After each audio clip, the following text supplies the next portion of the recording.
Okay, so when we left off, our intrepid group of adventurers had just recently accompanied their ally and new best friend Vondel to the peak of the mountain that overlooks the Dale lands, Kelvin's Cairn. After conquering the mountain, garnering some interesting gadgets and sparkly dues, and coming back down, we now join you all together in the back of the stagecoach-like wagon. Axe beaks gnaw and pick small insects off each other in the front as they Vondel, the first of the stagecoach, opens up the canvas tarp. Alright. Who would like to shoot shotgun with me this time?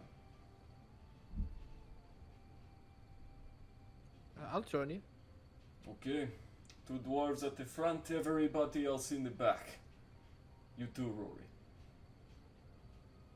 As the two of you saunter up to the front of the wagon, now Glen, you see that the dim light is dissipating heavily, and in its vicinity, on the horizon, you can still see a glowing green tinge of Aurel's aurora. As you guys make your way onto the wagon now, it is going to be approximately a 3-hour ride back to Kirkonic. You guys are more than welcome to do so. However, I would also like to inform you guys that you are also near the Dwarven Valley. At this point, it's up to you whether you'd rather go to the Dwarven Valley or back to Kirkonic.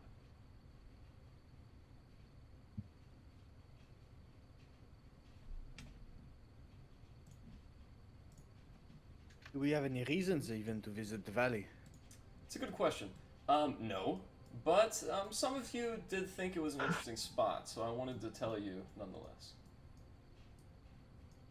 Last chance for Dwarven Valley.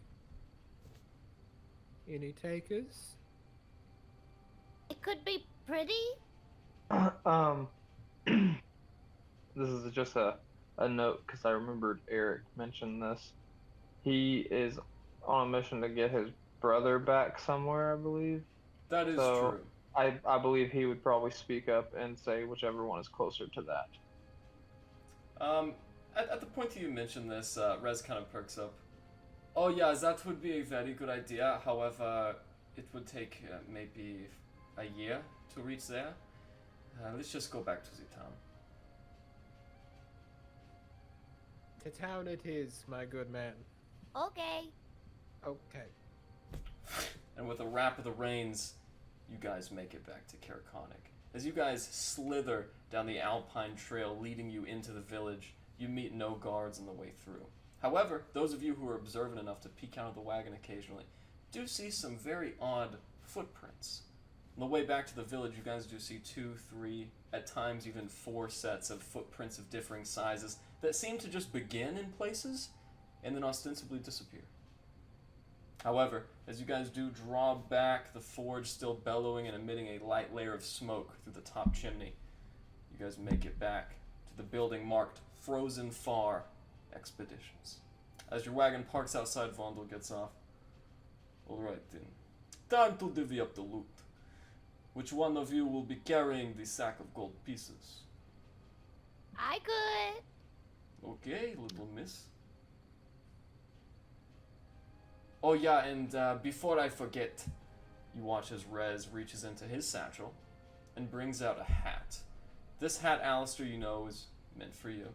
It's got gears and a clock on the central front of it. It also has various gold embroidered spikes and some metallic tinge around the brim. It is a very ornate gnomish noggin topper. As Rez outstretches it to you. I thank you, lad. No problem. Immediately, a very, very pleased, if solemn-faced dwarf comes out as he rings his red beer and hits a mighty plunge of his pipe once more smoke escapes the end, and he hands you a leather bag, Larry. Thank you. I am actually all out of gold. This will have to suffice. What's in here?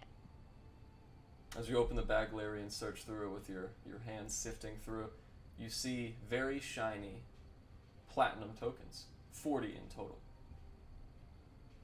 Oh, this will do. I thought it would make amends. It If there is anything else you all need help with, well, you will always have a friend here at Frozen Farm.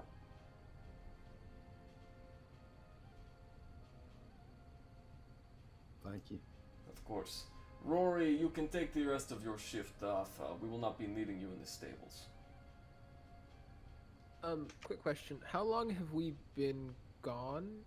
And, like, when did we leave? Because I know that we were at my father's tavern. And then We were gone for like a day or 2 like days. a day? Exactly a day. Exactly a day. Okay. That's right. You guys are actually returning back to the town simultaneously at the time that you returned, or actually ventured there to begin with. As you guys are looking around, watching the last glimmers of light disappear from the horizon, you all are now in total darkness, spare from the torches that illuminate the streets. As you guys look down the narrow, lonely roads and valleyways of Caerconic, you do see, on the opposite side, a small merchant shop. One that you guys heard of being spoken of by the sailors inside the bar. As you guys look, a single lantern hangs above the doorway. A blue lantern, then a green one. A moment later, red. And as you guys watch as this lantern cycles through all colors of the ultraviolet spectrum, what would you guys like to do? Rory is curious. She wants to go in. Okay. As you guys watch, Rory taking big steps, walking across town on the way to this odd little location. Are you all following her? I was I'll just following follow. for sure. I also need Oh, to yeah, in stop the my back. dog from eating something small. Yeah, I wanna know Erlon, more. Erlon is also in the back. Yeah, I want to know Okay. more about this Rory character I'm in. Let's go. As you follow this massive female Goliath, you see tattoos escaping from her broad clerical chest piece. Huge polished pauldrons sit on her shoulder, and where her arm is, you see what looks like a harness for a shield, though at the moment there is none attached. As she leads the way, you guys head over to this merchant stand. I need everyone to go ahead and roll me a perception check.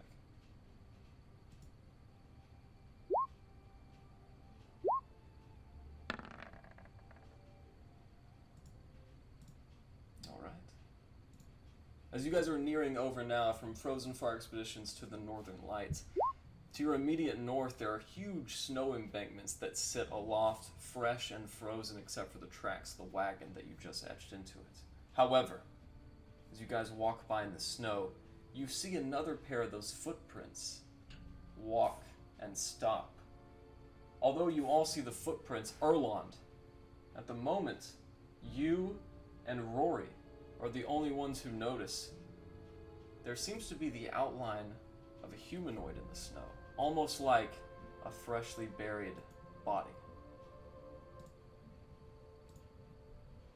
Search for shinies. Erlon is going to take out. Actually, Erlon is going to walk over to the outline and cast Produce Flame around, like on the edge of the body, just to kind of like melt some of that snow. Absolutely. So the flame does appear in your hand. Would you like to just take the flame that's in your hand and kind of brush it around the body? Yeah, I kind of just like rub it around on the ground, kind of. As you bring the flame Move out my with your hand hand around. and you watch the snow melt beneath you, or beneath the snow rather, you see as it's melted over the carapace of a white scaled abdomen, white scaled legs, and very bright white toe talons. As the snow escapes, you inevitably see the face of a dragonborn. Eyes blue and ferrous, much like Alistair's, with pure white scales. You see his face frozen in death before... Ho! As he jumps up abruptly in front of all of you, shaking the snow off of him, he has two flintlocks pointed at you, Erland. That's far enough, highwayman! I've caught you in the act this time. Erlon will quickly wild shape into Star Archer and shoot an archer arrow into him. Okay. Alright. As that arrow misses, tethering by him, he looks up. Wait a moment. You lot aren't Duragar. What are you doing thieving in the middle of the night?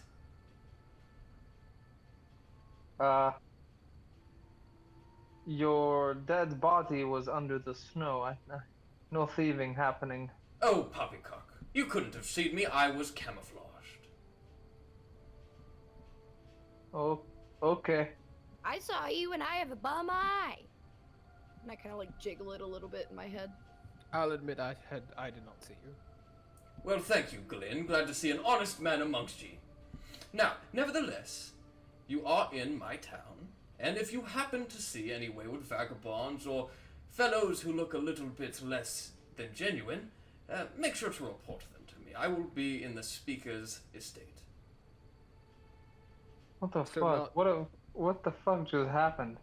I legit thought I was about to get shot in the face. So, what the fuck is going on? The town can be a little rough and tumble. That is right. You haven't seen any Duragar, have you? No, Duragar. However, if you're looking for vagabonds, I may end up having some for you at some point. Oh, right, yes. Well, they are in quick supply. Well, nevertheless, I should introduce myself, I believe. I am Speaker Trogus. It's nice to meet you.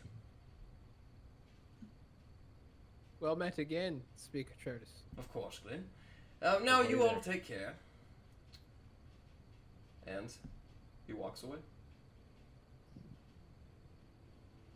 In his place, those of you who rolled over a 15 perception, that's Alistair, Rory, and Erland. You guys see in the wake of his snowy path, there's some empty liquor bottles.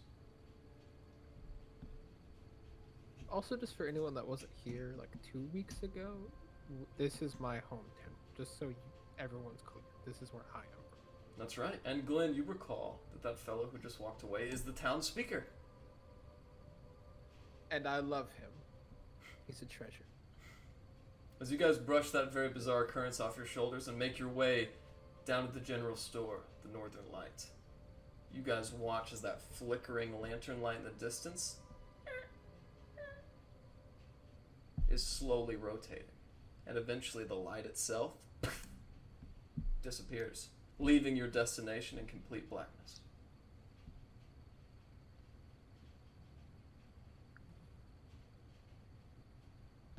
Wait, what?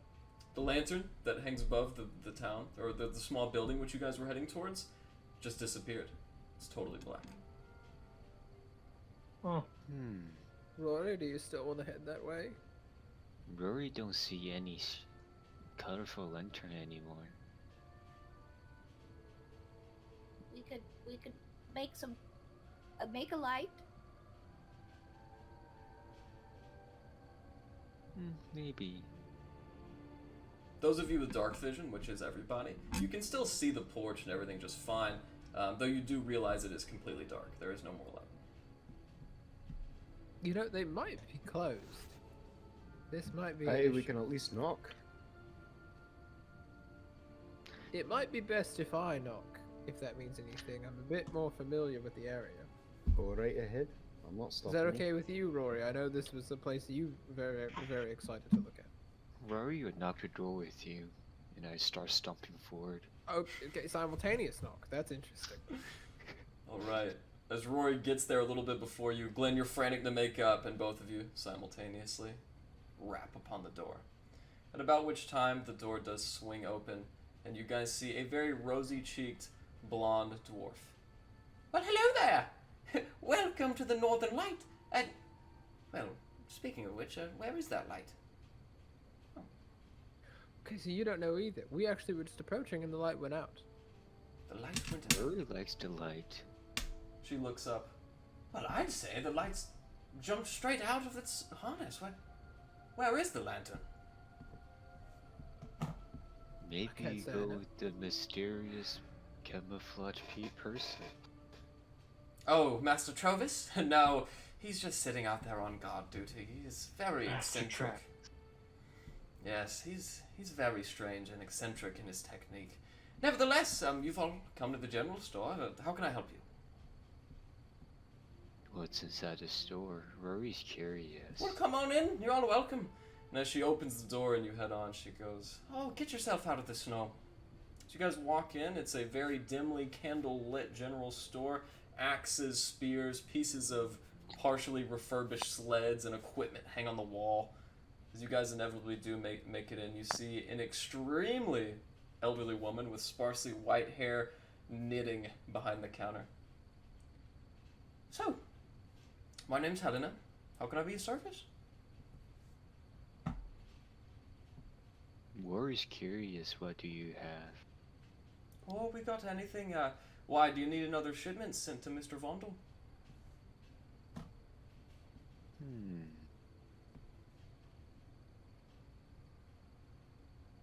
Rory don't know. "Well, Miss Rory, perhaps given enough time, you'll conjure up a thought. Methrin, can you get the chap here some tea?" Oh, of course. And the elderly woman goes into a back room where she disappears. As she brings out your tea on a small saucer dish, Rory, she looks about. Say, I'm really not one to pry, but, are you all some type of adventuring troupe?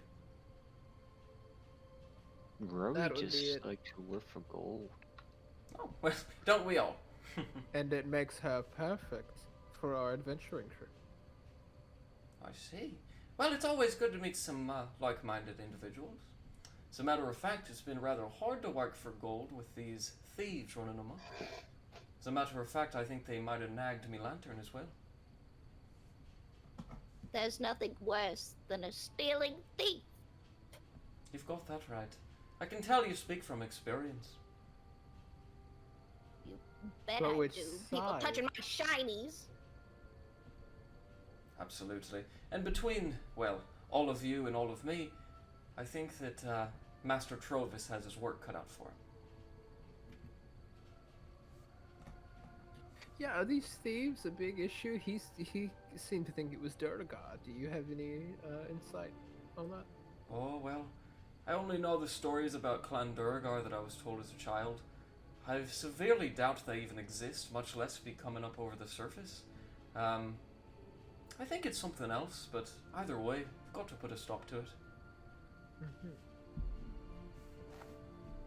I'll tell you what, we don't have any gold to offer or anything in the means of financial recompense, but if you get down with these thieves and finally crack the menace, I'll let you keep that lantern they took from me. I think you would much more benefit from the lantern, would you not? I would, and I'd love to have it back, but... Well, I've got to sweeten up the deal for you in some way. After all, you do work for gold. Rory would take the lantern and gold. But Roy, I think it's just the lantern for us at the moment. No, I still take the lantern. The lantern? Okay, Rory likes the lantern, so we may, if we find it, by goodness golly, we will give it to Lori? I don't know what to tell you. Rory, I think you and I will get along well. I just want the thievings to be put to a stop, Master Dwarf. If that's the case, you can keep whatever you'd like. It's really none of my business. Absolutely, and I'm sorry to hear of your situation. Hey Larry, you took the compensation from our previous adventure, right? Yes, Rory likes to fight yetis. If I may, I don't know what the shares come out to for our group. I know that we've kind of really gained some numbers recently. Could I just take a singular platinum? We'll cut it out of my share. I don't know what it comes out to, like I said, but I'm sure I get one. Wait, Was pause. that to me? Yes, yeah, to you. With the bag that you got recently. Oh, a bag? Okay, No, yes, Larry, oh, Larry. fine. Okay, I don't steal. That's right. So I got 40 platinum. Here. The one. That's all I need. The one. It's just one. Just the one. Okay, so we need 39 platinum divided by what? It'll be very hard to part with. But you're very strong. I'm so strong. You're very strong. Thank you. And I take the platinum and I hand it to the woman. Ma, come here! At about the time the old woman, Methrin, walks around the corner. Ah, what is it? Look, I haven't seen one of these in many moons. She shows her the platinum token, at which point she lowers her spectacles. By the gods! What do I owe this pleasantry for, Mr.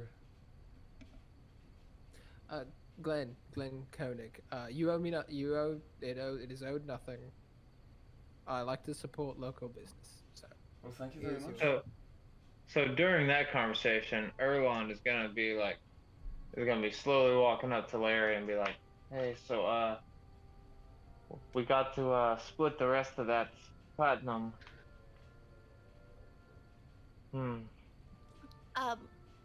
Yes. So that's will that come out of Glen's share? Yeah, the one that I took, you can take out of my share. That's fine. Okay, so then everybody gets Is it 40 divided by 8? Larry doesn't know math. We'll say that. There's currently only 7 of you, so that would be 7. 40 divided by 7. So Which what, comes out so 5.7? perfect. That's right. Well, maybe so that would be like would that be 2 left? So I Erlon can't math right now. Erlon gets some Before. leftovers. You all get 5, except for Glenn, who gets 4, and there will be 5 left over. Well, technically 10. Rez's share and then an extra 5. So everyone gets 1, and then Larry keeps the rest. I kid. So Erlon definitely gets at least 1 extra than 5. I'm calling it because the way I fucking battled it out last week. I almost died in both battles and I landed the final blow. This sounds like an appeal that Raimi is making, but if Erlon would like to try to persuade his party members, he could also do Hey. Rory has an idea. Alistair will take his 5 and give up his 0.7. Okay, fuck it. Everyone gets 5, and if there's leftovers, we'll give it to this business. Gosh. Everyone Larry's gets over here 5. trying to give us 1 apiece. Here you go.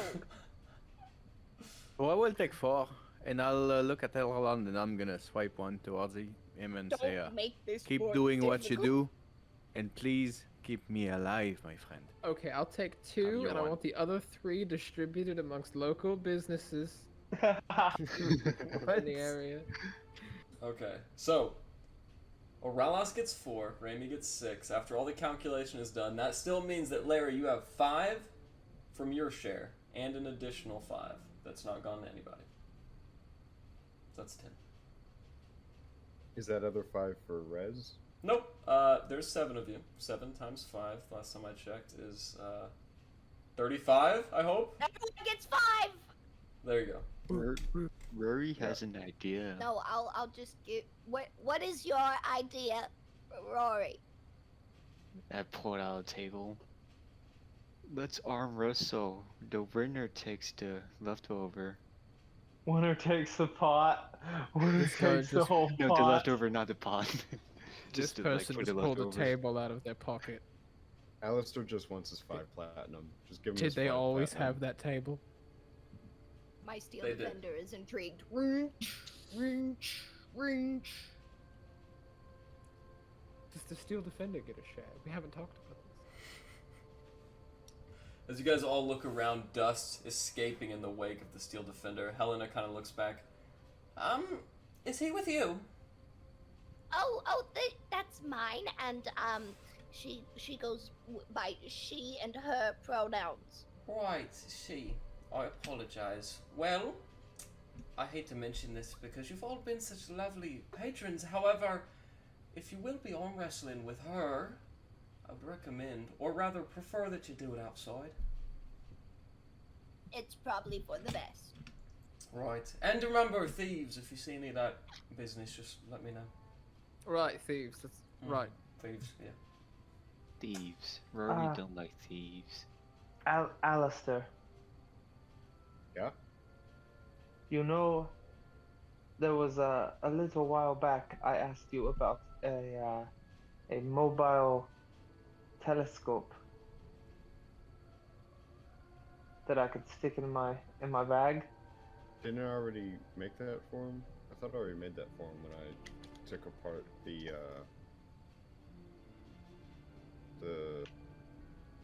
navigator stuff.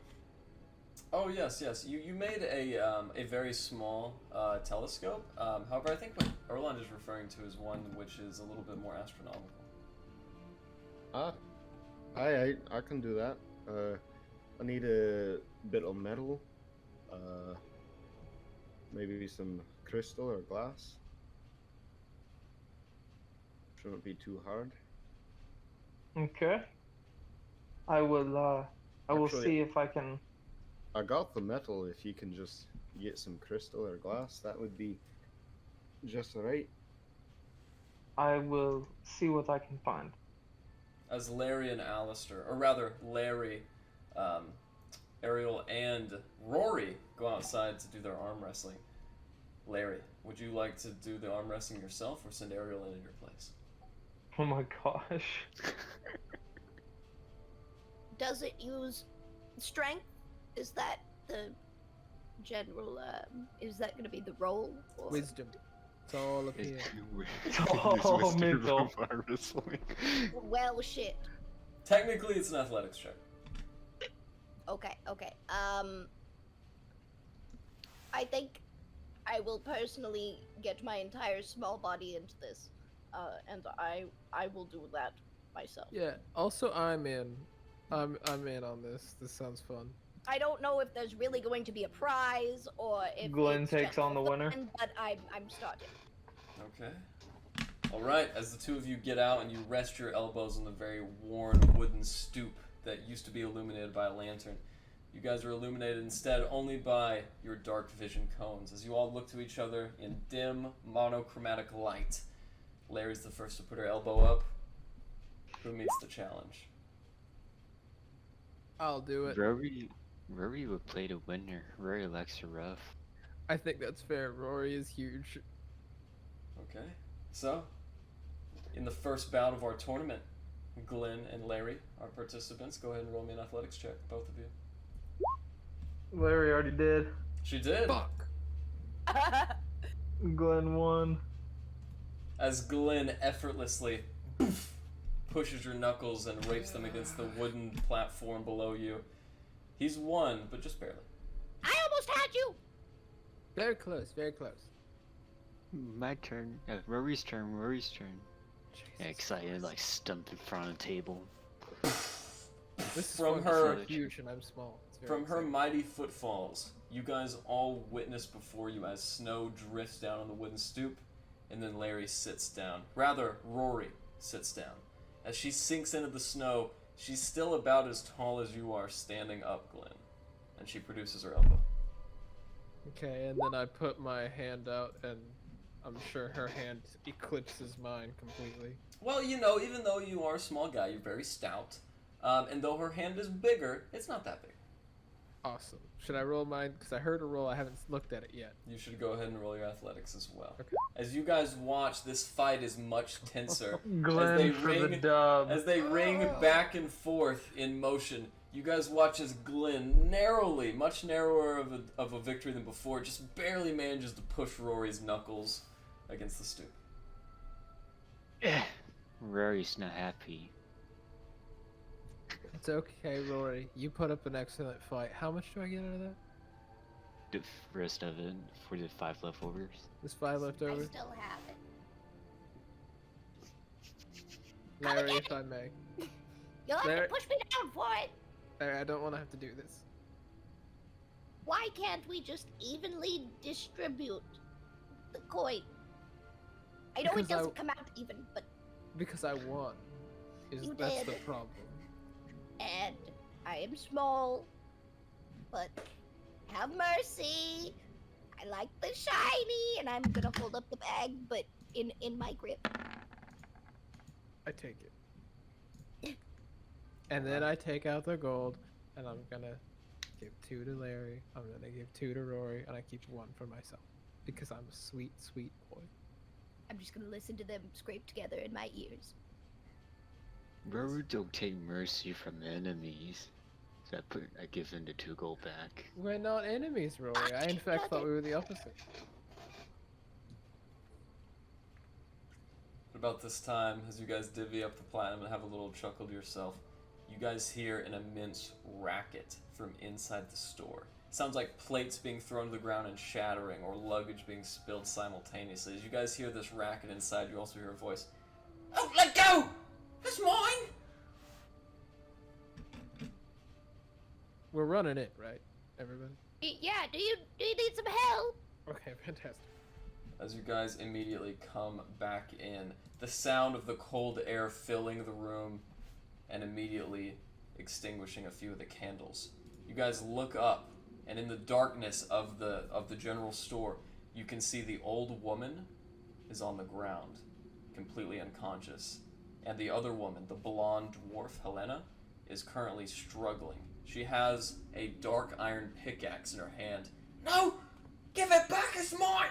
And as she pulls, you see the person on the other end doesn't exist. It looks like she's just struggling with it by herself. Oh my god. Can I When take it's- just a blind shot at the empty space? Absolutely, make an attack with So- disadvantage. So Erlon never went outside. If that is the case, I was mistaken. Erland, in a moment, you saw as the old woman was toppled and thrown to the ground, as her face and spectacles shattered onto the floor. You then saw the pickaxe begin to float off the wall, and this woman immediately grabbed it. We take you there now. As Alistair, narrowly gets a shot off. In the invisibility, you guys hear, pow! This massive flash illuminates the room briefly, and you see a smattering of brackish red blood smear the wall, the pickaxe drop, and then the sound of 2 pairs of feet that begin walking out the back of the general store. Erlon Is I'm there a gonna trail of run blood? and chase. There is a trail of blood, Yeah. and you can all chase. Erlon is Don't follow chasing. the blood. Okay, I'm chasing. everybody give me a dexterity or an athletics check to see how well you can keep up. These guys are hauling ass. They do not like gunshots. So- I'm actually sorry. So I'm just curious, would Erlon have advantage because I feel like he would be involved a lot quicker than the other guys would since they were outside? Sure, yeah, I'll give you advantage on this one. Yeah, you definitely had the initiative. Okay. So you I'd guys- actually like to check on the status of the old woman. I'm Oh, sure sure. terribly. Yeah, roll me a medicine check. Yeah. So she is still breathing, but that's all you can ascertain. Okay, got it. Okay, Oralas, as you are keeping up, though all of you try your hardest, Oralas just barely pushes out as he is a little bit more dexterous. Oralas, as you race and the rest of you follow him just by virtue of you lagging a little bit behind, you inevitably get to the top with Alistair being the last one amongst you. As you all get to the edge, you can see down to that snowy embankment off the north side of the town. Is As- Garrett cutting out for anybody else? Yeah, I like, am. a lot. A lot. Uh-oh. Okay. That's Yeah. not good. I'm Like hearing the like end of every all your fifth word. sentences. Yeah. Because I'm getting lost. Well, I my know bad, we're guys. somewhere running, and I think I'm last. You will need to decide what you will do at the because he is throwing at you. Yeah. I'm sorry, Garrett. I just No. wanted to let you know. No, that's good. How do I sound now? I think yeah, sensitivity. A lot was better. maybe Like, off. try and pick up the pace right here, real quick. Speaking, just like blah blah blah blah blah. Talk really fast for a bit. I couldn't talk Pretend you're much. Ben Shapiro. I couldn't talk Yeah. much faster than that.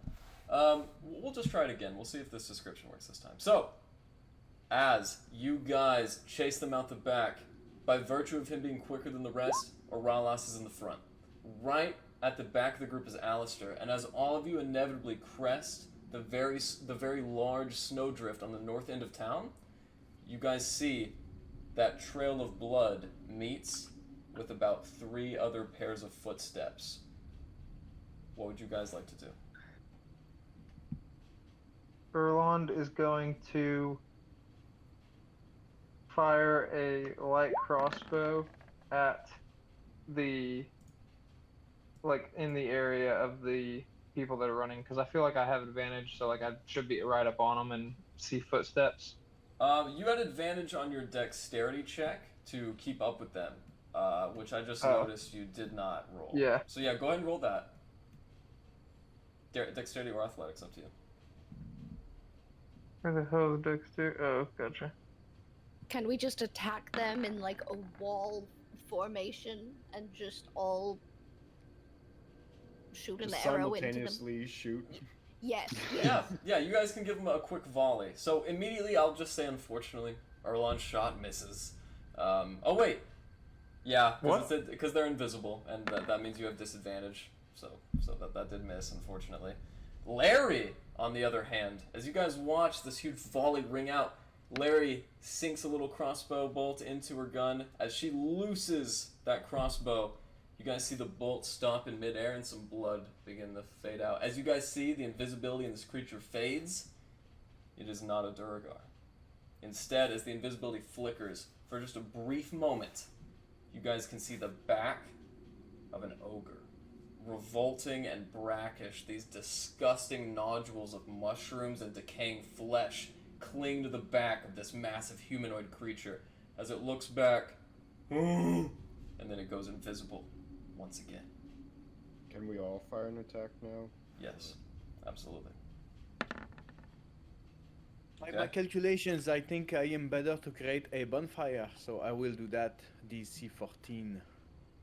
So nice. I'm like gonna be napalming, like they do airplanes, like. So it's a bigger. I can hit 2 tiles or 4 tiles with one cast. Nice. So Now, light them up. Glenn, this is gonna be. Go ahead, Erland. Erlond is gonna cast Moonbeam. Well, you already attacked once. So you're just breaking it down here. You don't have quite enough time to do both. However, Glenn, this is gonna be a difficult question, but who are you aiming at? Remind me again, real quick. Yeah. There are 3 sets of footprints at the bottom, right next to the 2 that you guys have already shot who are bleeding. One of the ogres has been hit, and he is also bleeding. So now that we know you've hit, kind of, are you aiming where the 3 footprints are, or where the 2 are? I would say I'm aiming where the 2 are. Okay, so that hits, and you see a massive, heavy bolt sink into the chest of this Duragar. As you guys are all now approximately 25 feet away from them, and this chaotic range of shots gets fired, an eerie silence sweeps over the end of combat. I need everyone to give me a perception check. No perception. Nice. Okay. Damn, y'all are fast with that. What the fuck? They had it locked and loaded. Erland, as you had a bead on this guy since the second you noticed the altercation and you followed him out the back, you can also see plainly as all 5 of those footprints group up and they're making a lot of headway. You don't know how they're going this fast, Erland, but you now see them about 60 feet away and you see that blood trail is following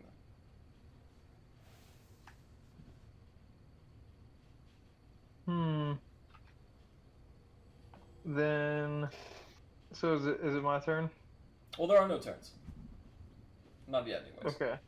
How So- far ahead is the blood trail? It's about 60 Just feet. after us. 60 feet.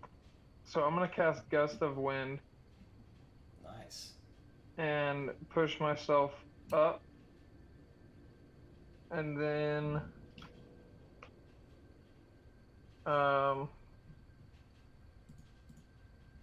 does that get me like to them or through them? Well, it would Like get how you far- to them. However, keep in mind your spell slots Like- have not reset since last week. You guys have Yeah, not I taken still long have- rest? I still have 2. Okay, good. Yeah, so as you push up, you see your consciousness, and you guys all witness as Erlon scoots by that blood trail and just makes it right next to them. As you look around, you can't detect really where they are, but you sense movement on your right side, Erlon, and you still see the blood. So Does this mean I can, I'm gonna throw my other spell out if I can throw my other spell out. Probably not at the same time. Like I said, this isn't in combat, but just tell me what you want to do. I was gonna launch my moonbeam right there on the footsteps. Okay. As you try to keep up and wait until you have enough energy and a somatic time to cast that spell, they are now about 30 feet away, but within that same amount of time, you can still cast Moonbeam. So go ahead and hit that. Okay. Alright. Oh, what? It's fine. I just rolled. It's okay. I So, don't know how that just happened. you watch, and all of you see this, as Erlon makes a break from the rest of the party and keeps up. Wondering what he's doing, you guys eventually see that his plan came to fruition as suddenly this huge steel and stone wagon with 4 wheels and 2 automatons pulling it at the front comes into view. Suddenly it's illuminated and engulfed in a huge moonbeam flame. As you guys see this liquoring obelisk in the corner, it takes off, now getting about 40 feet away from Erland, and as you guys watch it flaming and riding in the distance, it inevitably disappears in the horizon.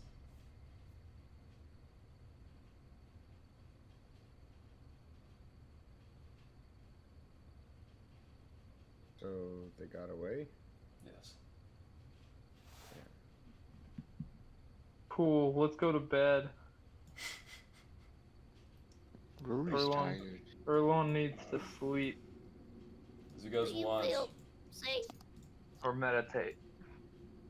alright. As you guys watch this metal cavalcade-like carriage come to a halt at the side of that flame and then get out of dodge quickly, you know that there was a Duragar and at least 1 ogre involved in this group. What would you guys like to do? First, I'd like to apologize to my cat because my microphone just fell on her. That was awesome. And that sucks. Second, to address the group, saying more so address Larry and saying I don't think we have any plans of sleeping here. We can in fact sleep at my father's place. If Oh, would that make sounds everyone much feel better. safer. Probably a lot better. Alright. As you guys inevitably track your steps, you come back to the northern light before you hit the tavern. At about time, you see that Helena has Methrin, her mother, propped up against the wall as she looks out to the rest of you. Well, what happened? Did you catch him? Sort of. We hurt them. By sort Did of, she? we mean not really. They got away. Erlon's gonna kneel down. I'm sorry, ma'am. They got away. As she kind of looks up at you. Oh, that's all right, my son. She kind of fades out of consciousness again. Her daughter looks up. Oh, sorry about her. She's been kind of out of it lately. I imagine getting punched by an invisible man will do that to you. Invisible dwarf, no less, if the rumors are to be believed. Well, you guys will probably want somewhere to stay, huh? Actually, I think we've got that covered. Oh, splendid, splendid. But I appreciate your asking. Offer. Of course. Offer. Thank you. Might I ask, ma'am, what's so special about that pick? Oh, that it's really nothing. Just a common pick. Vondel fashioned for me about a week ago. I Ever- would Feel free to I roll would for try and insight. steal it. Ah, yes. Insight?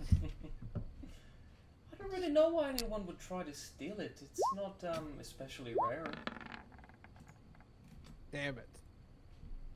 All right. Rory, Anybody can roll.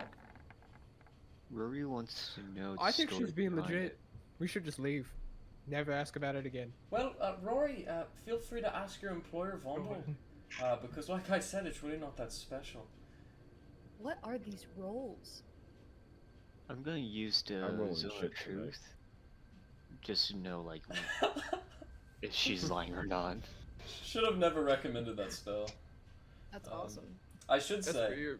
That's insane. I should say before we get there, Erland, OP. you know that this woman is concealing the truth. You're very aware. Of course I do. Yeah, you're very aware of this substance. This is a Chardolin pick. Look, y'all shit on my little Erlon, but look, dude knows what's up. That's right. Rory, as you cast Zone of Truth, you see Helena kind of tense up. Any other questions? Rory wants you to stay inside a circle and play a little game.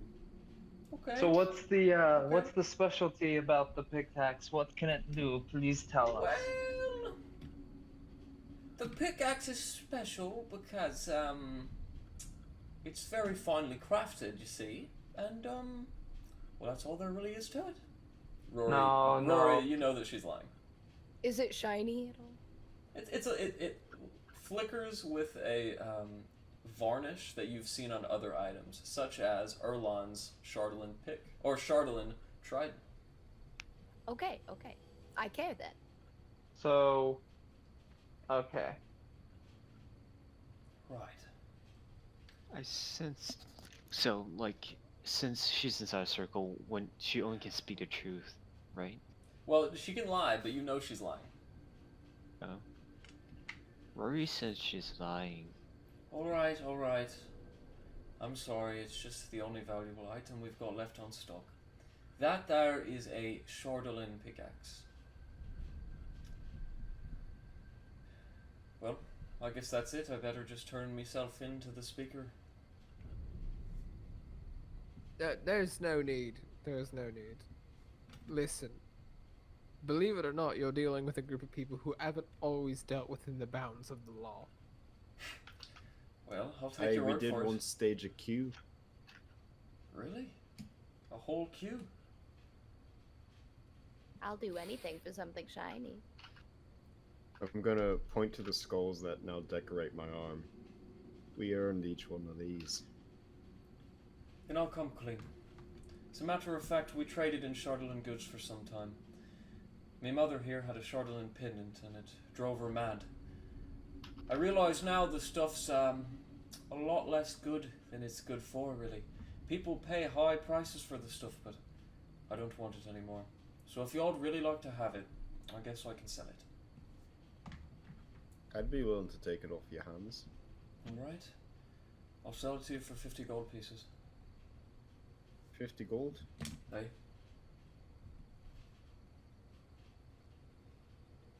I can do that. Okay. She gives it to you, and it touches your hands. Go ahead and make me a wisdom saving throw. Can I grab it with my prosthetic hand? Yeah, you can. As you Do do I still so, need to do a wisdom No, you- check? Alright. as you requisition the blade and put it back away, she looks up. Prosthetic save them. Just never touch it ever again. Have a Only carry it napkin. in one hand. The Chardolin napkin. The Chardolin napkin. That's my new magic item I've been brewing, spoiler alert. Oh, yeah. As she leaves it, she looks up at you. Now listen. Secret's a secret and all, but they're gonna come for you. They have this way of just knowing where that stuff is. Aye, and I'll send every one of those bastards to La Vistas myself. I hope they do come for it. Right? I'm curious. Do you, by chance, have any crystals or glass that you'd be willing to part way with? Oh yes, as a matter of fact, we just bought some new crystalline from the Dwarven Valley but a night ago. I'm gonna turn and like look at Alistair and be like, hey, come here. Like give him the come here eyes. Be like, come check it out with me. Alistair's gonna put the pick away and walk over and join him. Now, I could bring out my box of geodes and show you all the different things, but I'll just put it to you this way. 1 pound of crystals is equivalent to 10 gold. So, knock yourself silly. And I would like Alistair's craftsmanship eye in helping Erlon identify like the finest and like most expensive and exquisite crystals to use. Okay. I would like to use maybe some jeweler's tools. Very nice. Yeah, as you use your jeweler's tools and inspect, you find some promising specimens until you get deeper into the box. After a few amethysts and opals, you discover a truly pristine malachite geode. These orange crystals break free from a rock, and although it is very raw in its origin, you still have to cleanse it from the geode itself. These crystals are especially large, and they weigh about 5 pounds. I think we have a winner here. Alrighty, let's go ring her up. As you guys bring it to the front, she's still wiping the sweat from the hairline of her mother. Oh yeah, that's a very good specimen there. I'd part ways with that for, well, let's say 40 gold and 5 silver pieces. Erlond is going to give her 50 gold. Well, thank you very much. Would you like your change in copper or silver? Keep it. Really? Well, thank you all very much. Really, if there's anything else I can do for you, just please let me know.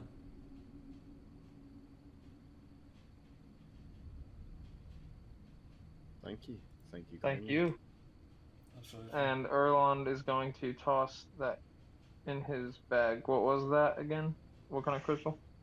Put in a malachite geode.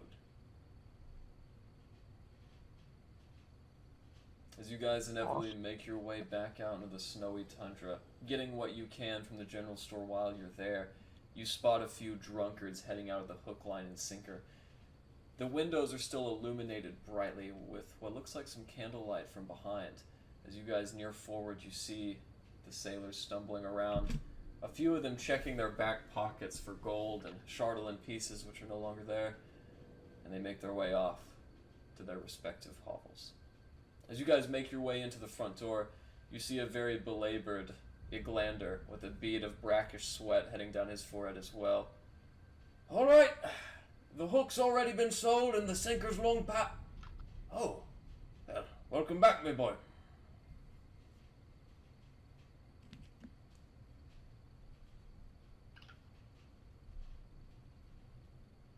Well, don't look at me, your rooms are still as I left them. Ooh! Um, And Erlond is the- going to just head straight there. Oh, Is- excuse me, Madam Goliath. I haven't had the honor of making your acquaintance. Hi, my name is Rory. Oh, nice to meet you, Rory. Hello? I've just figured out how to speak. Oh, welcome back, my I'm boy. here now.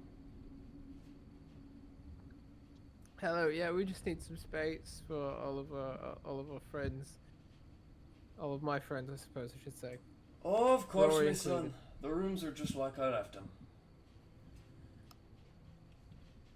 Bless you, Father. Of course, and I'll give away one more key for the lass in the grey. And she throws over a wrought iron key to you, Rory.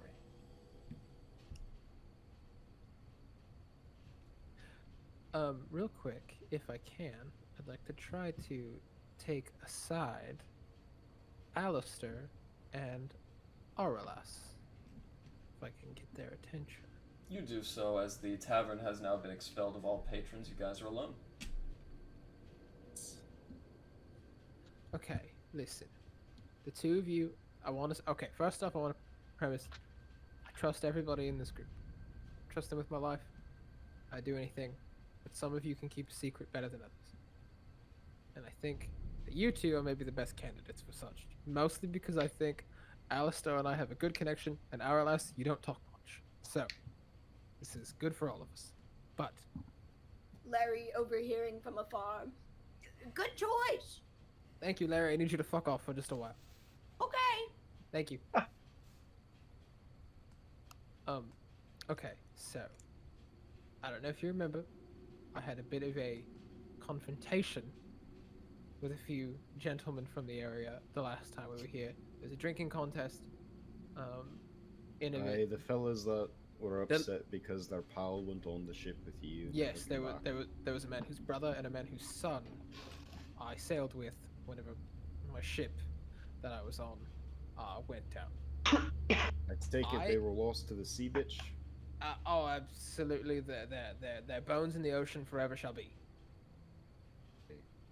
But I reckon they're probably going to make another round. In fact, we have a schedule, I think tomorrow morning, in fact, I'm expected to meet them. I have full anticipation of doing so. However, I also have full anticipation of telling them that I cannot help them. And I think maybe it would be best if myself and the two of you met with them. And I just think it would be better if we kept the group small and maybe told them to fuck off in the nicest possible way. Your dear captain will be there by your side, and I'm going to raise up my arm and rotate the spinning barrel that is my forearm and switch it to the flamethrower setting. Very nice. Wonderful. I plan on not using it. Arlas, can I count on you to accompany us? Of course, it will be my pleasure. Maybe we can find some reasoning or some alternatives, or there's always ways to see things differently, eh? That's what I'm hoping. That's another reason why I brought you in. You're a level-headed, person-driven man, and I like that. So,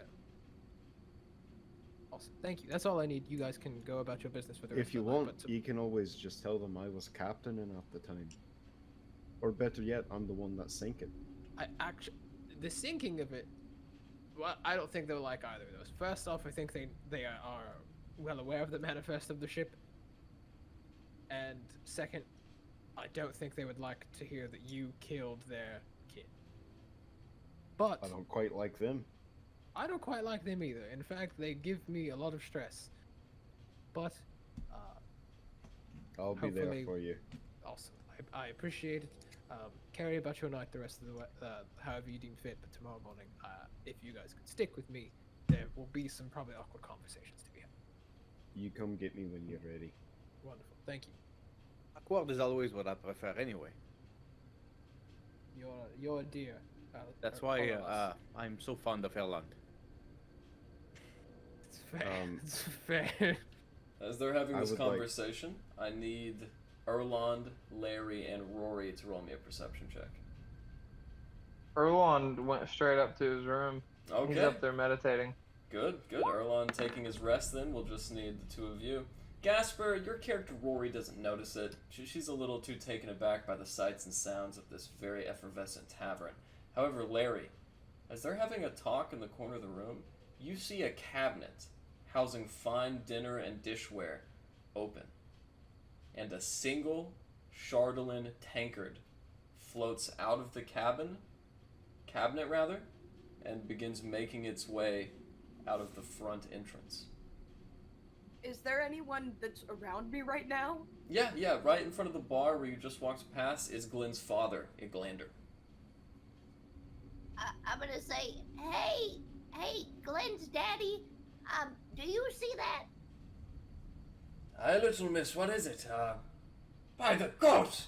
At about that time, all of your attention, those of you who are in the bottom, you watch as Iglander, fight as he tries, reaches up to grab the tankard that's just out of his grasping range. As the tankard makes its way around the door, he looks back. What in the hell was that? A bad omen. There's been thieves about. Would it by chance have been Chardolin? No. Don't you know keeping Chardolins against the law? I'd never have something like that in me establishment. Right. In between you and me, there's thieves going around stealing exactly not Chardolin items. Hypothetically, if that were Chardolin, it's gone.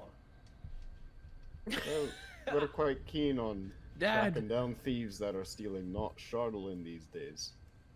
Was that Dad, so? why? What, you got any leads? Well, we made a few of them bleed, so I What call about that progress. one guy that we saw in the snow that was supposed to be invisible?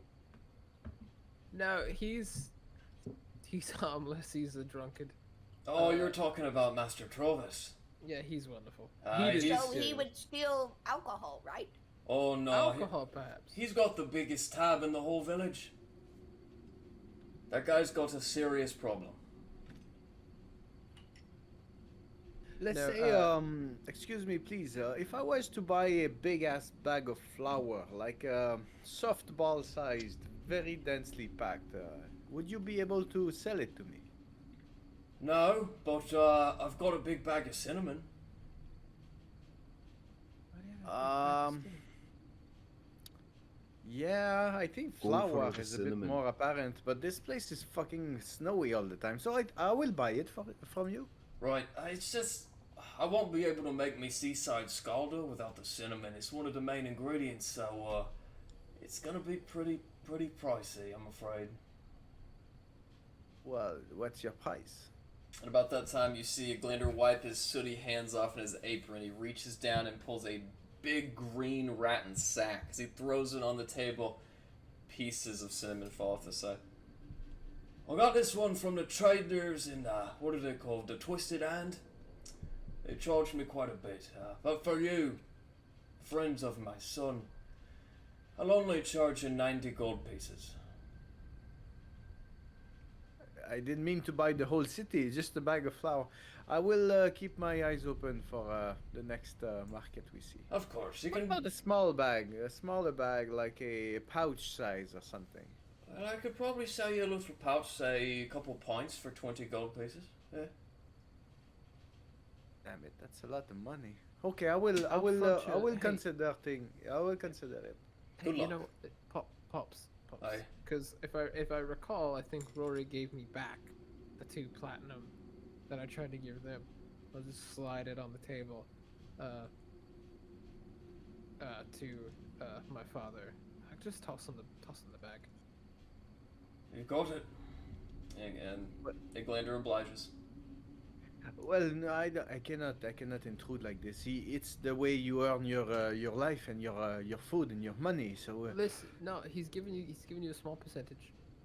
I guarantee you, this man's gonna have another giant sack of cinnamon under the table by next week. You're so fine. let's say 2 pounds, 3 pounds of cinnamon powder.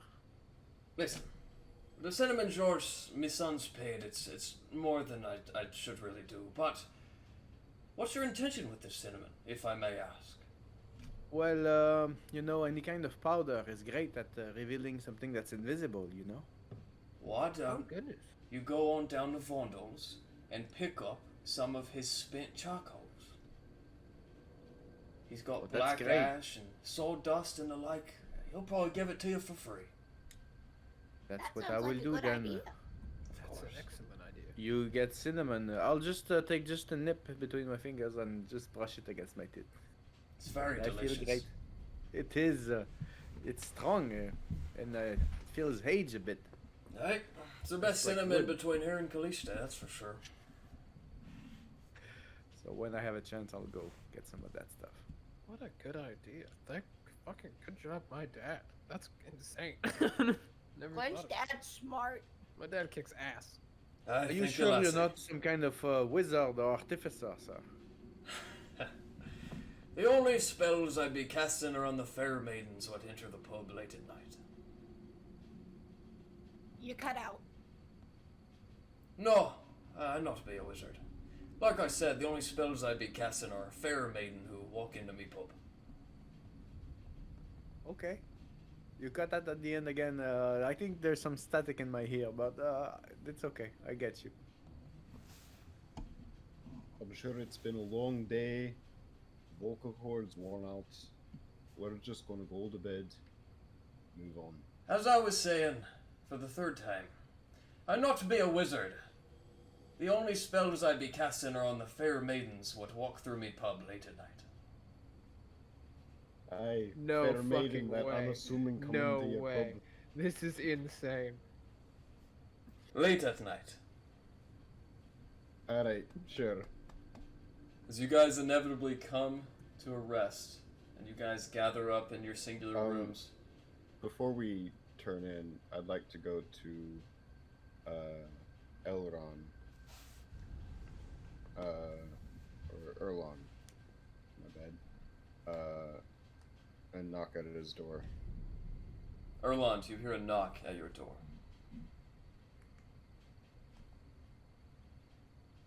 You're muted, elf. One of Erlon's eyes peeks open as he's meditating. Yes? It's just me. I was wondering if you wanted me to get a start on your quest. Oh, yes, yes. Give me just a second. And I'm gonna pull it out of my sack, walk up to the door, open it. Here you go, my friend. I apologize. I meant to give this to you before I went to bed. Thank you, thank you. I wanted to get a start on it tonight, get some progress in.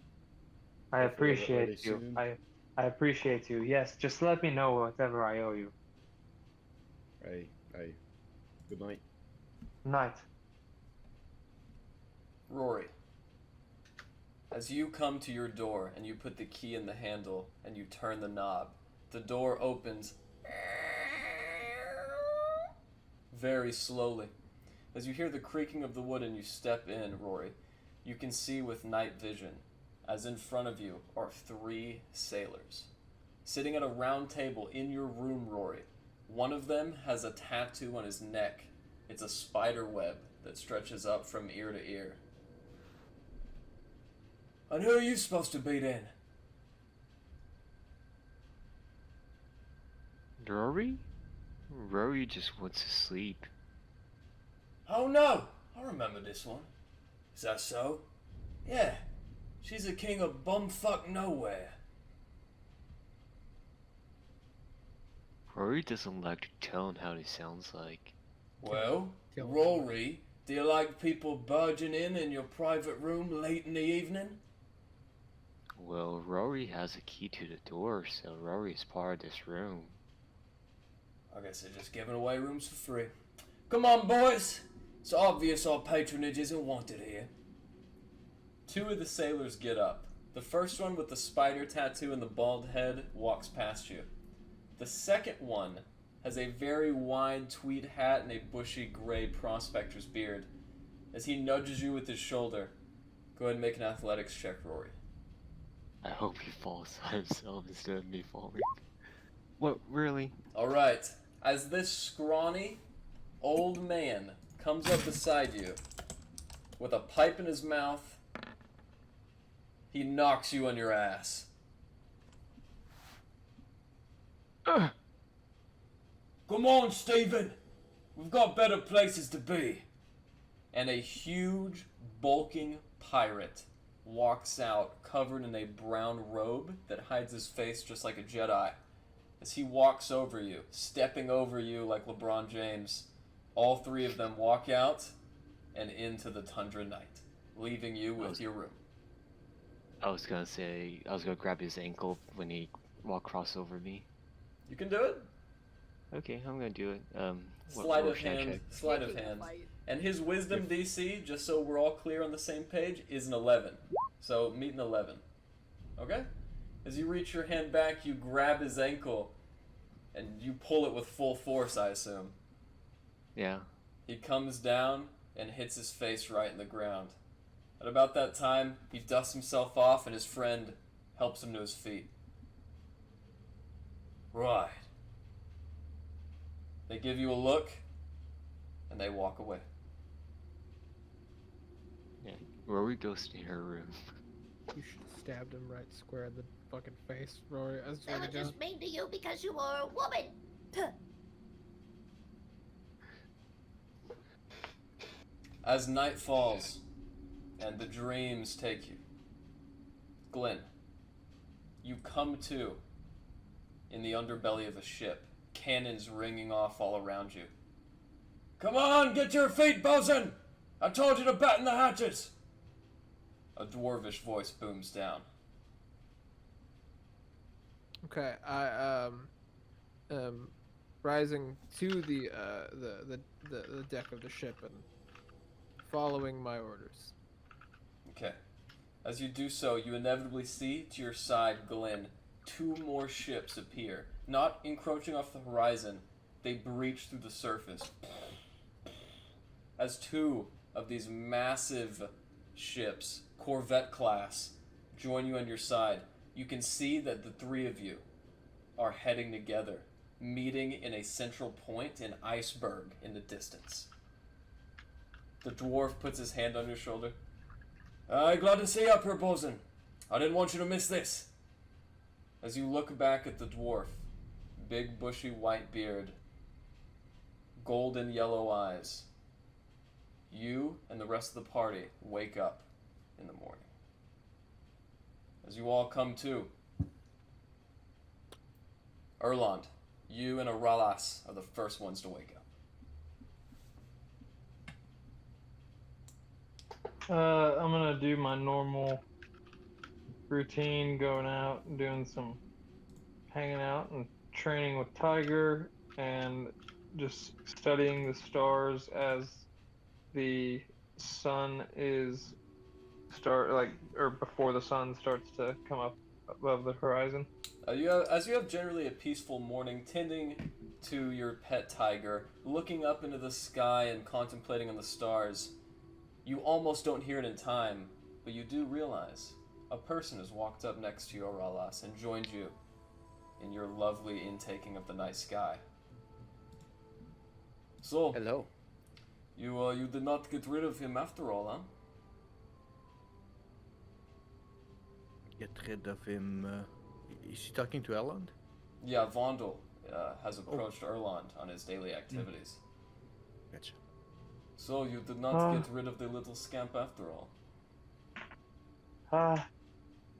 It's hard to. I was the only one around and had no one to raise me, and I found him the same way, so it only seems right. We may have more in common than I previously thought, Mr. Elf. You see, that is very much the same way that I encountered Natasha. The Yeti you helped me kill. Yes. If you ever find yourself in a place without any friends, you can call upon me and my kind. I go by Vondel, but it is not my name. We are known as the Wild Dwarves. If you ever need us, look for us in the skies, the mountains, and the hills of uninhabited places. I appreciate that. I appreciate you for proving me wrong. It does not happen very often. Not all packages are as they seem. Certainly. Cracking an uncharacteristic smile, he turns his tattooed back to you and walks away. Aralas, what would you like to do with the brief, dim light you have in the morning? Seeing we would have 4 hours, I have 2 spell scrolls of druidic language that I would like to share and perhaps give to my friend Erland. Alright, as you see him and Vondel parting ways, Erland going back to the tavern, you inevitably catch up with him. Well, I would believe, my friend, you may be better than me to actually know how to make those spell scrolls effective. So I will give them to him. I don't even know. I know they're druidic. That's all I know. They were given from Garrett's saving, I think. That's His right. rescue. In those spell scrolls, Erland, one of them would be the spell scroll from the Cauldron Hag, which is a spell scroll of 9th level True Resurrection. The other one, given... Okay. Yeah, True Resurrection. But that's not the one I had. This one I do have still. It's not druidic. It's wizardish. No, It should be druidic. it is. Okay. It should okay. be druidic, definitely. As for the other spell scrolls, do you have them written down?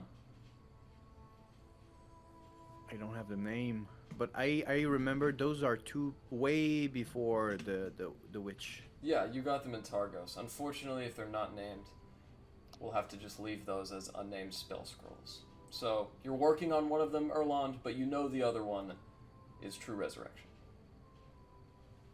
Well, I'll be damned. All right. So maybe we take some time and work on that in the next upcoming nights, and get the meaning of what they do. As it's still technically early, the rest of you guys come to. Glen, you know it's about 6 a.m. approximately, as the rest of you do as well. Okay, I will rise, go about like a slight morning routine of like making sure that my little bobbles that are tied to my beard are good and tight, not going anywhere. I'm sorry. Bless you. And then go downstairs to sit at a table and maybe get some breakfast. Hey! I'm looking for the fucking hook over here! Look for it outside, I don't have any time. One of the bar hands speaks, and you see these raucous drunkards accosting a Glander. A Glander just kind of sighs and looks up at the staircase at you. Hey, welcome back to the land of the living, me son. Is this are patrons like this a regular occurrence in the morning? Oh, yes. Why are you honestly, Father, with the amount of money that you make in the nightlife of this town, why even unlock your doors this early? Some things matter to you, Father, more than coin. As a matter of fact, I could have taken you to Dunbad or one of the citadels when you were younger, but something about the Dale lands. Maybe it's the people. You see a guy spit in the ground. Maybe it's the generosity. You see two guys in the back fighting over a tankard. It just seems real to me, boy. Well, if it means anything, on my travels, a lot of places, no matter how hoity-toity they claim to be, kind of feel like this. So maybe you're right. We at the hook, line, and sinker are nothing if not honest, huh? It would seem it. Father, what do you plan to do with this place? Well, to be honest, a long time ago I thought about buying your mother a position in the Beguinage, but, well, after she passed on, I've just been kinda spinning me wheels, so to speak. I mean, like, you've got such a firm foothold in this town. Have you ever considered maybe opening like a second? I know that we've just talked about how maybe coin isn't your main prerogative, but like, I mean, you've got something here, Pops. You mix a drink that gets people here at like 6 in the morning, ready to start. And I know that's a lot of people drink early, but I mean, like, they want what you mix. So I thank you, son. I've always needed some encouragement, however, why don't we just wait for this winter to warm up? After that, we'll think what to do next. He fills a glass with mead. Until then. well, Father, if you need any help behind the stick, I'm just gonna go sit at a table. I think I've got some company coming, not necessarily choice company, but I promise you that like you do not need to intervene. I've got a few associates myself who I think are going to we're going to handle the situation ourselves. Sure. He's gonna roll for insight. These aren't the sailors you were talking about, were they? They are. They will likely be the sailors. I don't think that there's anything that you and I need to keep from one another. You've always been pretty forthright with me, and I think I owe you the same. Yes, the sailors are coming back. We've got a conversation to have. Hopefully the last one. Well, you're a dwarf now. It's up to you to take care of your own responsibilities. I promise I won't be interfering. Absolutely, of course. I'm gonna put a few gold on the table.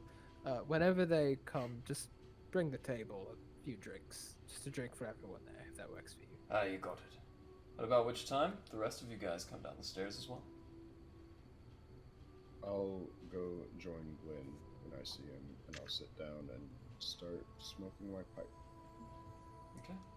I will be shining my shinies. Is what's his name? His dad still here? Yes. Remember we ran into some people last night. They're not friendly. Oh, I'm sorry about that, Mrs. Bearpaw. Here, a full refund.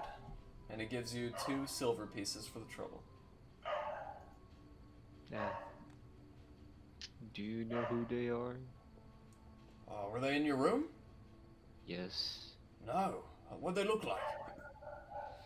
One of them has their face covered. The other one has a spider tattoo on his neck. Aye, those be the boys from Dungloras. They came here just a couple weeks ago asking about, well, me son of all things. Oh well. Do you know where they're going? As a matter of fact, I'm not... Poof! As you look behind him, the door swings open. 3 men walk in. One of them with a scar over his eye, tattoos. You know these are the same 3 fellows. Ah, here they are. And stood up staring at them. Alrighty, Glenda. Where's your runt? I know not what you be talking about, mister. Your wife left last night and paid her tab. Fucking good one, Dad. But about that time, the 3 sailors mosey up. You know, you're doing really well here, Eglander. Be a shame if something were to happen to the old place. Fellas, I'm actually seated here waiting for you, so maybe you could talk to my dad here in a moment. Alright. At about that time, your dad gives you a very concerned glance through his thick eyebrows. And the sailors join you at the round table in the corner. Alright. Sailor who's true to his word. Now that's a rare sight in the Dale Lands or anywhere else. So, are you a fool? Or have you finally agreed to take us there? More so, I think there's a conversation to be had, and I'm gonna look at my father and make sure he's still bringing drinks to the table. I think it's important. He's getting the saucer ready and stacking tankards while connecting eye contact. I'm also scanning, looking for Aurelass. Aurelass and Erland, do you guys wish to Yes, return? I will join. Okay, what about you, Erland? Do you want to return? Yes. Okay. At about this time, the 2 of you would return. And you walk in, seeing the sailors there with Glen. One of them looks you up and down, Glen. Alright. Your move. Now, I didn't want to cause a scene. At least not one much bigger than the one that we had already caused between parties here. I know that there's a lot of emotion when it comes to your son and your brother. But I feel that I need to tell you all while we're here that I was there. I was on the ship. And if they managed to survive the situation that we found ourselves in, scuttled, sinking, they're not here. I wound up here via pure chance. I found myself ashore. I walked until I was picked up, shackled and bound, and was lucky enough to fall with a group of people who were also willing to take someone such as myself. I can't tell you where your kin are. As I said to my fellows here, their bones in the ocean, they forever shall be. I don't know how to help you. Long story short, you kin are lost to the sea bitch. It's a tragedy, but it's the life of any sailor. Let's say you were telling the truth. From one captain to another. I can't just be taking your word from your crewmen's lives. So let's come to an agreement. How about you take me and my boys out to the wreckage, and that's that. We part ways, do some investigating, pull over some board planks, and if I can't find me son, or his brother, you'll never hear from us again. Well, I mean, DM, what's the travel time from here to? That's a great question. Pretty far. Multiple Pretty days. far. I mean, you're asking quite a lot. You're asking a journey across perilous lands to a place where nothing but a bit of scrap and and and debris lay. Like you're asking a lot of me to carry you across those lands. At about that point, the elderly man, the son, or the father of the dead son, rather, pounds his fist on the table. It's a lot more to me, damn it! Now then, Corey. Rory Sorry. walks behind them to let them know my existence. One of the guys looks up at you and takes back his hood. Beneath the hood, Rory, you can see a shark's head, gills, and fin. The fellow lingering behind the robes is a lycanthrope of the sea. He is, in every purpose, a shark with legs and arms, and he gives you a quick... That's Ah. so beautiful. Does Isn't this this run the in person your with the family? hood nose?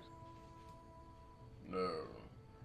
I am what you would call a black sheep. Cool. I just calculated the distance. It would take 3 days by foot, or 1.5 days by wagon. Okay. Does anyone here have access to a cabin that could support myself and the crew that I've associated myself with, and you lot?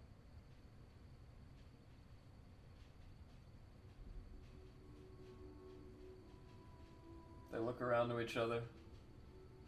Say, didn't y'all come in on a wagon not too long ago? Do you think that we can fit 10 people on a wagon? Maybe not. That's a good start. Look, if I was even to take you there, you're asking for a day and a half travel, and an extra cart to spread the weight. Like, I mean, someone's got to pitch in. Go ahead and roll me a persuasion check. Okay, good. I can sit on somebody's lap if that helps. See? Fuck.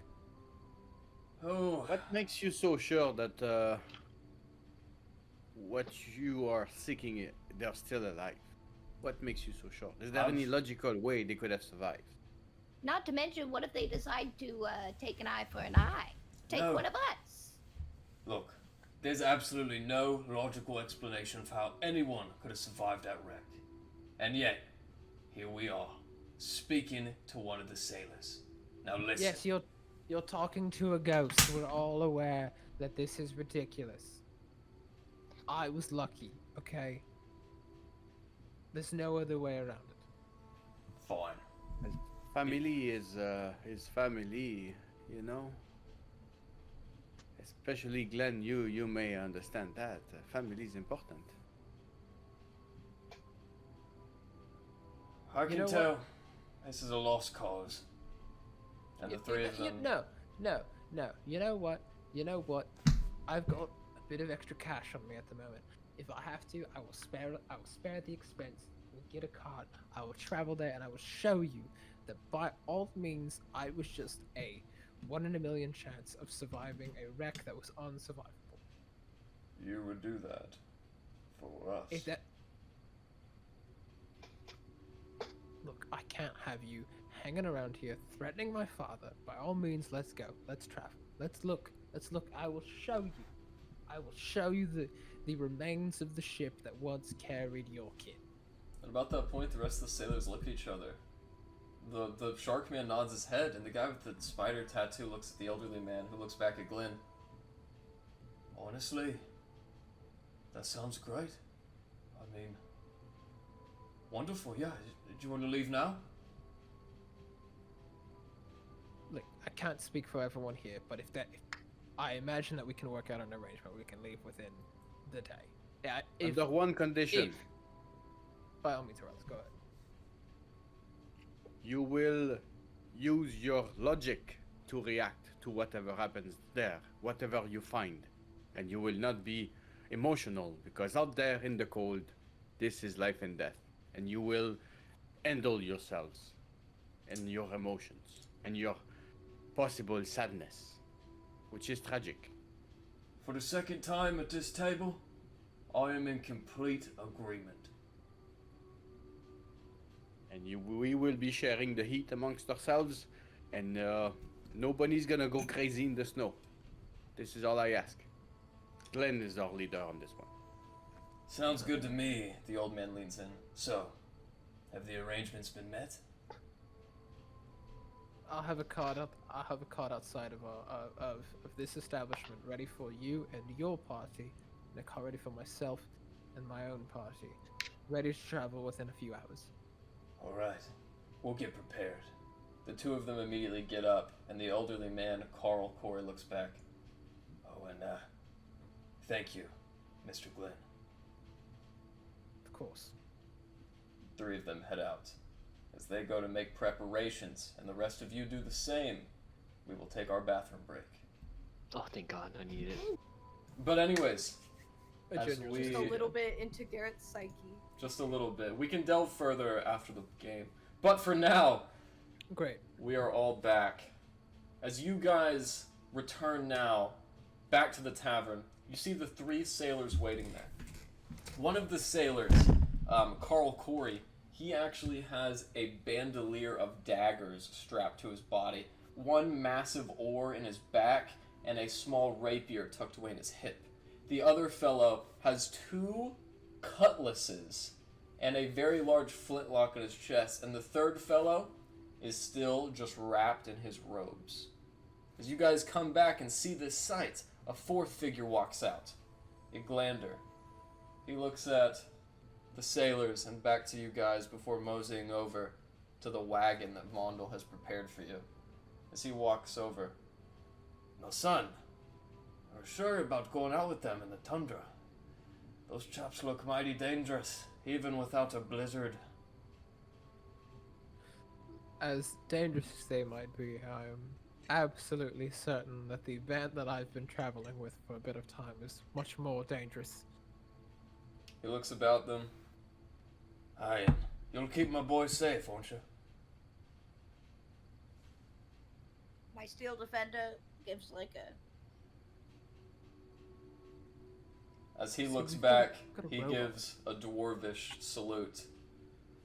And Rez inevitably comes out of the tavern as well. He's not even here yet. I don't. Are you sure? He's probably. He's down the street. outside in The his call is car, coming like, from I just inside wanted the to go on. house. Time. I'm outside here. Alright. You can Yes! get in. This was his way of calling you to let you know. Yeah, Probably yeah. Let him in. Can you open the door now? Can you open the door? Babe. Hey, Babe! Babe! Babe. Babe! Babe, I'm outside. Babe. Babe! He's at the wrong house. Babe! Babe! Be quiet when you come in. My dog's asleep. Dude, I'm sorry to bring this up, but I thought about it today and it was so funny. One time Eric was like, "Yo, I think there's someone out in your porch." And I was like, "Really?" He's like, yeah. And he opened the door and he looked. And then he just jerked his head back in. I was like, "What happened?" He's like, "They're there!" I was like, "What?" That was great, dude. Honestly, one of the top 10 moments of my life. It was so funny. Oh my god, that's so funny. They're there. They're there! Wonderful. Honestly, if I had any ounce of intellect in my head, I would have done the same thing. Like, oh shit! They are there! Turns out I So- was right. So is anybody? I'm just curious. Is anybody in our party a dragon or of dragon-born class? Well, we had one and he fucking died. Well, Yeah. well, by the way, Oh goodness, there's Larry. well, here's the thing. Dragonborn, I'm gonna do the lore crunch for you guys, because a lot of new players have questions about this, and I think it's time I put it to rest. So, Garrett, you're starting to cut out again. Wait a sec. I think I know what the problem is.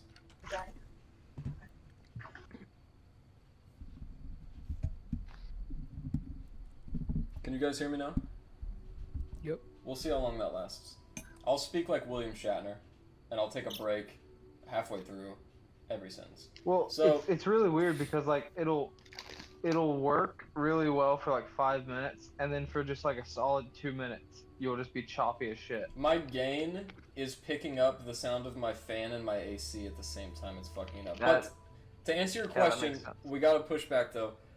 Dragonborn are the magical offspring of dragon eggs, which have been affected by draconic spells. They were created by dragons to work as slaves. After the Dragonborn rebelled against the dragons in their home realm, the Dragonborn, or the dragons realized that the Dragonborn would not be easy slaves, so the Dragonborn started using kobolds. Kobolds occur in, like, most dragon eggs. There's just kobolds. And that's where Larry comes from. Gotcha. Okay. So, That's me. awesome. Welcome back. You're looking amazing, Eric. As soon as I redo these webcams, we will come back. But Eric, to catch you up to speed, the dead. sailors, you are dead. The sailors. And good night, Eric. Thank you for coming. Thank you for joining us. It's been a blast. It's really been fun. I'm blocking you from the server. No, so, fuck my life. There's now If you two. die in the game, you die in real life. Dude, it's just like the 80s But only told to us it us. would be. It's Eric. just like the So 80s told while I us. listen to this, Yeah, Eric, while I so listen to this, we came listen to back. this recap, just know that I'm going to be taking out Alex's little pup. Oh, okay. Thank you. When we came back to the Hook, Line, and Sinker, the name of the tavern that a Glander owns, the sailors were waiting there, waiting in Rory's room. After everybody woke up in the morning, Glen finally said enough of it. I'm tired of him terrorizing my father. We're going back to the wreckage of the ship, and we're dealing with these sailors for good and all.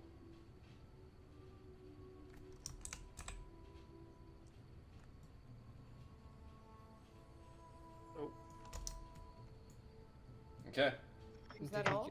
Did he know? So we're dealing with the sailors right now. We're going back to the wreckage. Yeah, That's we're right. dealing with my past, essentially. Is what's going on. Gotcha. Full Glen. We're Glen. All right. Yeah. All right. Okay, sorry. I've been unsure of my character's standing in the group for a little bit, so I'm glad to hear for Glen. I knew I was welcome, but I didn't know I was. Glen. Glen. We've always been Alistair's favorite, so. Hell yeah! I'm the fucking. Okay. Okay. Oh. For this session, I'm okay. the protagonist. All right, everyone, listen. I Alright. have superpowers. So, if everybody's ready, you guys inevitably get into your carriages and begin to ride. Before Vondel's cart takes you guys to the west and you begin your journey, is there anything any of you guys would like to say to each other, to the other party, or amongst yourselves? Who's piloting the cart that like our group is in? Vondel, at the moment. Vondel is, and the other cart is like just the other fellas, like the sailors. It's piloted by... Let me look at their names, actually. Right now, at the moment, it is piloted by Carl Corey and James Anders. Okay, it's piloted by We- them, and there's an Alderdusk in there, like that's riding in the cart, right? Yes, that's right. There's 3 of them in total. Let me look at their names. Okay. Have we already established who's riding shotgun? Otherwise, That was Alistair my would be question. interested. In fact, I was more so concerned with the idea of like I think that Glen is perfectly capable of piloting a cart, and I wanted the time to ask of like if I could choose someone to ride shotgun with me. Yeah, you absolutely can. Okay. As what may be surprising to everybody, I'm going to ask if Alistair would like to ride shotgun with me. I know this might be a shock to you, but I think Alistair maybe should ride shotgun with me. I have some things to say to him. Really? Me? Oh my I God. know. This is a new relationship in the party, a new S. Alistair, I can Alistair's stand going in to the cup accept. holder. Shut up. I'm sorry, that was a And joke. he's I'm sorry. going to, I was kidding. He's going to prop his guns up in front of him ready, loaded, so he can just grab and fire in the time of need. Okay. You guys Just do like so. propped up in front of him, ready for him to grab and fire, and he's holding his matchlock just in his lap. As Okay, Vondo great. goes back, he looks up at you. Do not scuttle this wagon. Unlike a ship, I only have the one. I'll pay for it if such a thing were to happen. Promise. It's not the wagon I am too concerned about. It is what is connected to it. And about that time, you see him pet the axe beak in the head and feed it some seeds. Oh god, now I have to worry about this fucking thing. Okay. I have got a good shot, even when I'm not seeing them. I've got a history of hitting what I can't see, so we'll keep your axe beat Right! well and safe. Then you shouldn't have a hard time keeping up with us! And about the time you see the reins whip as slack is taken out, and their horse-drawn carriage, one warhorse, takes off and begins heading west. Oi, aren't you following us? They seem to keep going. Okay. So we'll fucking keep up with them. But the We even moment need that to follow them. the moment that we hit a space, I think Glenn knows where we're going. He does. I think Glenn is keenly aware of where we're going.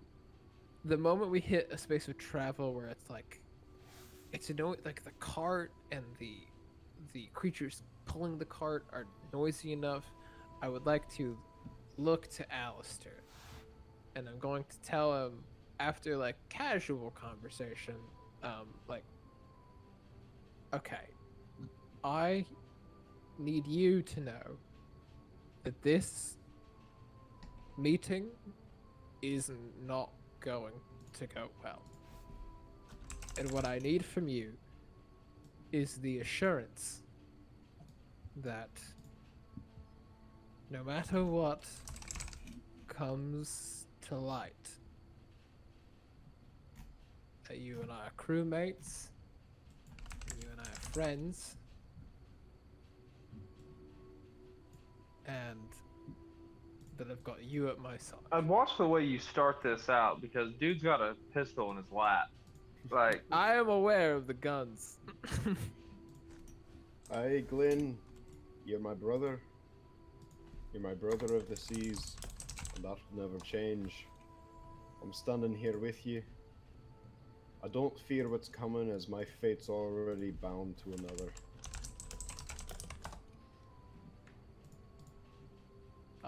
I appreciate your accompaniment. I can I'll only hope. always be here as your mate. I can only hope that the rest of our traveling party can see such the same. And I think that maybe you and I should not talk about this any longer. Understood? As you guys And we continue, carry on our travel. as you do so, And 1, 2, 3, 4. Rory, I was wondering if during the longevity of our trip with our new friends, if you would not mind casting silence, please.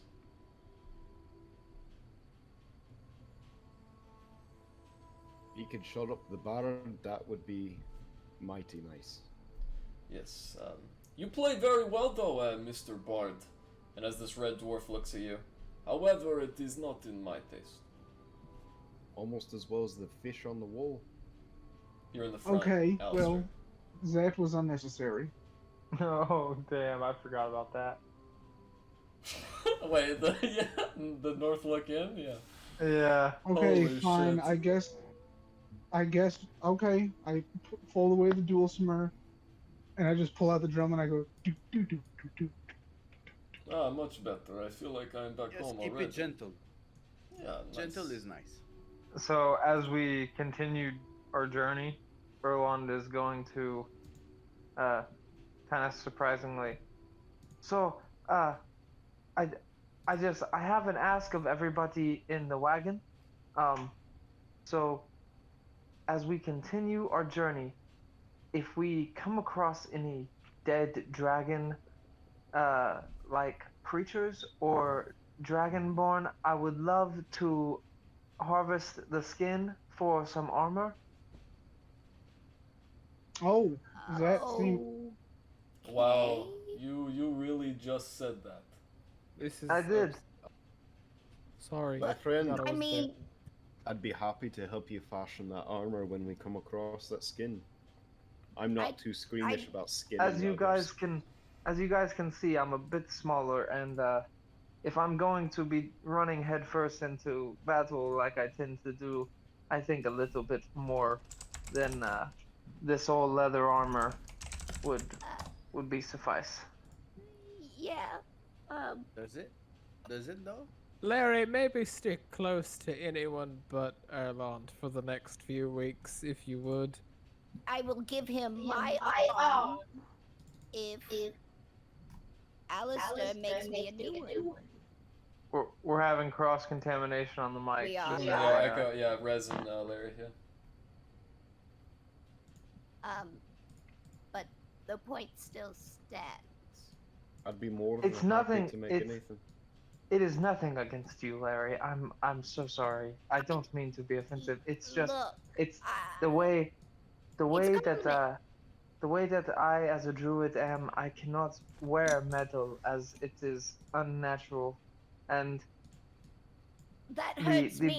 the best thing for me would be a dragon skin as it is so durable. See that? Ooh, as a metal worker, but I can overcome that. If Alistair were to make me an arm, I could sacrifice a limb to the cause. I could be persuaded to make you an honor. I am sorry to budge in, but the last dragon moot was celebrated more than 100 years ago. I am sorry to say, but, well, you will never see a dragon. So what you're saying is it's about due for another. I suppose that is a way of putting it, yes. I think a Alistair's also dragon just born gonna and be- dragon. Go ahead.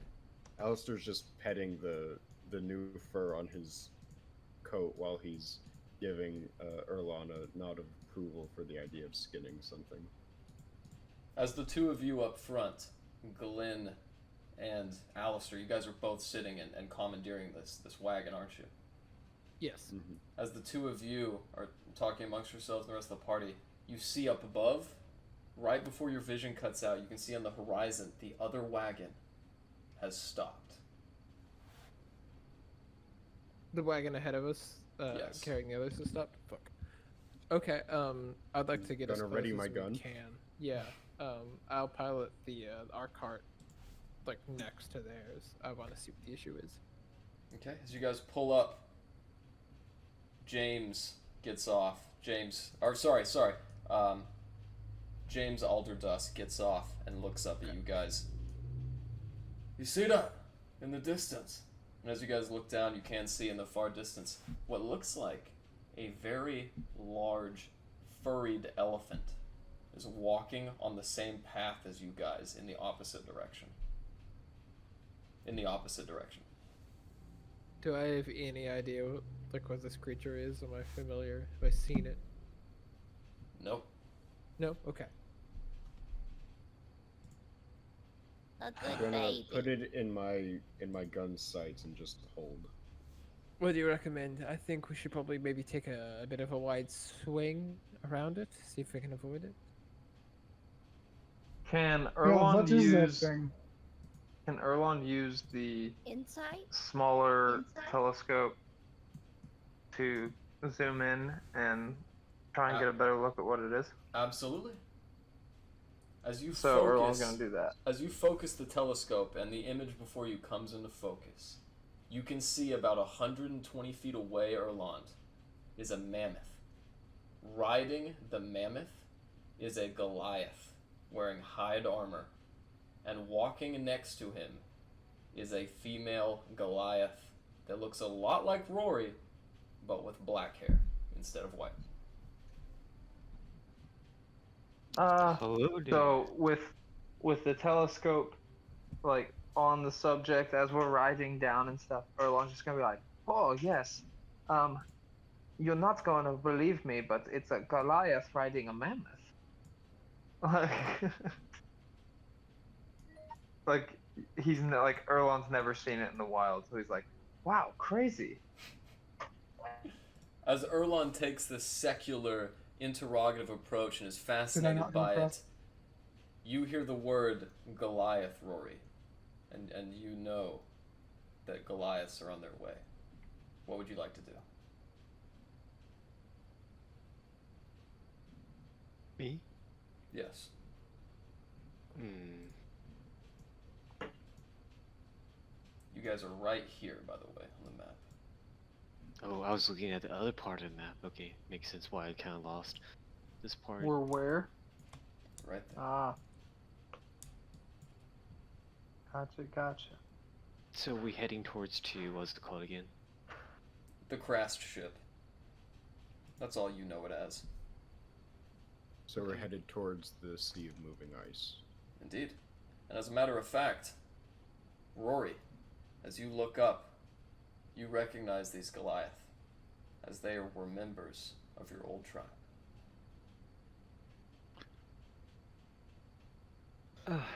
How are you doing, my Goliath fellows? They're about 100 feet away. Oh, shoot. Ah. I was like, Oh. you're Goliath. I was like, are they in front of us? Okay. Guys, Rory don't have a good feeling about them. Not too friendly? No, they don't seem very friendly. Okay, sharp left. And I just fucking. I'm still just holding my gun sights on them. It will add a few hours to your travel time, but if you guys want to totally circumvent the path, go around them, you totally can. Do you think this is a good idea, Ron? If we just go around them, is this fine for you? There might be some path we crossing through. Rory doesn't know. We have to go through them anyway. So you'd prefer that we met them? This is up to you, Rory. These seem to be your people. I think we'll do alright if we meet them on the road, or should we avoid them? We can meet them. Just don't tell Rory is in the cart. Okay, lay low then. Alright, throw something over Rory's head. So, what does it seem like our ETA to intersecting with them would be? Well, if you guys push the wagon in front and start pedaling forward, you could get there in seconds. If you just stay here, you got maybe 5 minutes. I would like to look to the cart that is accompanying us and tell them to ride behind and keep their cool. And we're gonna just ride in the same direction that we were riding to begin with. Hold on. You think I'm gonna saddle me wagon up to that fucking thing? Listen, even if it does go sour, just fucking hide behind our cart if you're scared of it. Hey, I didn't say nothing about being scared. Lead the way. Is someone gonna cover up Rory? Rory lays down in the cart. As Rory lays down in the cart, just like the BFG, sleeping in his bed, her feet stick off the end. I'm going I to have an pull extra out set of warm winter my- clothing that I'm gonna just toss back into the cart. Okay, I'm do gonna- you want to use your bear hide? Sure, you know what? Yeah. Okay, as So- he swaddles you with the bear's hide, Rory Bear Paw seems fitting enough. You guys sally forth, and the other killer How takes fast up are we behind you. moving? 20.5 miles an hour, exactly. I'm Okay, gonna so put pretty the quick. gun So down. Erlon would like to peek his head out the front and time a fog cloud effect to happen as soon as we intersect to see if we can't just like whoop right by him. Okay, so as you pass, you want to trigger that fog cloud? Like simultaneously, is right when you get to the point. Yeah. You guys see the Goliath in the eastbound lane. They look over trepidatiously. They don't get their spears ready. They just look over at the wagon. And right when your 2 points intersect, you guys watch as a massive green cloud begins to form around you two. As it circles around, you guys immediately hear the mammoth go. And as Oh, it no. inhales this through its nose, it charges off into the forest. You hear one of the Goliaths scream in giant, "Heal! Heal!" And as the mammoth takes them off into the woods, the sailors behind you guys begin applauding. That was Does- fucking brilliant. Does Rory understand the screaming that they were screaming? I was about to ask that. She does speak giant. The So word what did it say? the word they screamed was heal. That was the English word. Pre-translated. As they storm off, having no sight of Rory, you guys continue on until it's time to make camp. It's approximately 2 a.m. right now. You guys have pushed it off as much as you can. You're 3 hours away from the coast now, so you guys are actually right about here at this river called the Shanagarn River when you decide to make camp. Okay. So, So I know we are gonna make a camp, right? indeed. I'm gonna cast silence in, like, me as center on the card, and then try. Yeah, there's no I can talk in there. Yeah, I'm gonna cast silence. Okay. Vondel gives you a quick nod with his red ferris eyebrows and goes to sleep in the cart. Glen does not get a full night's sleep. I think Glen stays up, and I understand as a player that I will take a point of exhaustion. Through your mind race these distal memories. You will gain a point of exhaustion, but throughout your dream state and the apparitions of memories long past, your night is plagued by sounds of cannon fire and an explosion that rings in your ears. Erlond asks if Erlos would like to take kind of meditation changes where one of us meditates for 4 hours and the other vice versa, so that one of us is always fully awake and kind of like can patrol the camp for everybody.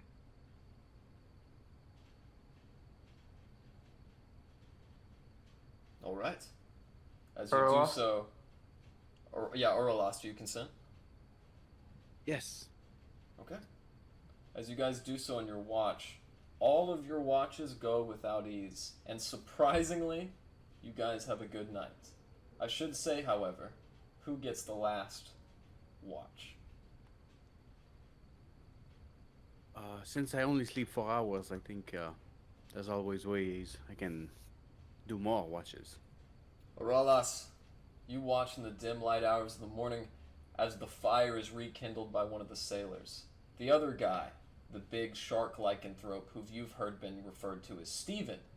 Steven comes over and puts the bucket on the fire and begins turning a large wooden spoon throughout a broil. It looks like he's bringing something to boil.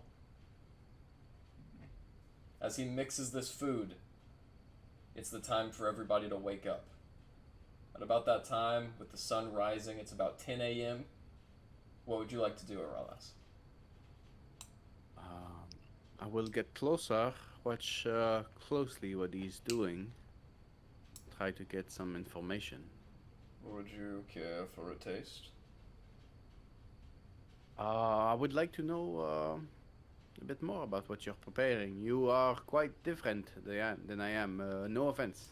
Of course not, but I promise this meal is palatable for both of our diets. You're still not saying what's in it, though. Well, it is a bit of a mystery, so People, I cannot please tell tell you me the it's not full people. truth. I cannot tell you the full truth. However, you can refer to it as a fish gruel. In my country, we call that pleading the fifth. Is that right? We have a But, bit of a history. We've got a recovering cannibal over here, so things are a bit His touchy. mother. He hated his mother, I think. That's what the story is. It And his changes over time, siblings. though. mother all. and siblings. I really wish you would all just stop spreading rumors. Really wish y'all would stop spreading rumors about me. It's getting quite tiring at this point. During this conversation, At this Glen point, is it's praying. canon. Do not worry. Uh. I ate a few sailors too before my crewmen could nail me down. Lovely. Love that. Oh, Nice. okay, yes. That's great. I was ravenous, outside of my own control. When I turned, I only felt or knew one thing, and that was hunger. Glen stands Oh. up from his prayers, claps his hands together. He slides them together to warm up his hands. He says, "I think it's time we may be going." I round the cart and I immediately have one quick vomit for myself. As you go to have a vomit, you hear a steady stream of water. At first, you think it might be a babbling brook or some other type of natural residue, Or But Larry pissing. or Larry pissing. But as it subsides and you hear a belt being buckled, you know it is the sound of Carl. As he finishes urinating, "What's wrong? Couldn't stomach the gruel?" Oh, just this is a regular thing after, surviving a shipwreck. Yeah. Trauma's one hell of a thing. Am I right? Oh, you certainly are. I've been in my fair share of wrecks, and well, it's not an easy thing to go through. It's tough. It's tough. I think we should carry on with our travels, however. I agree.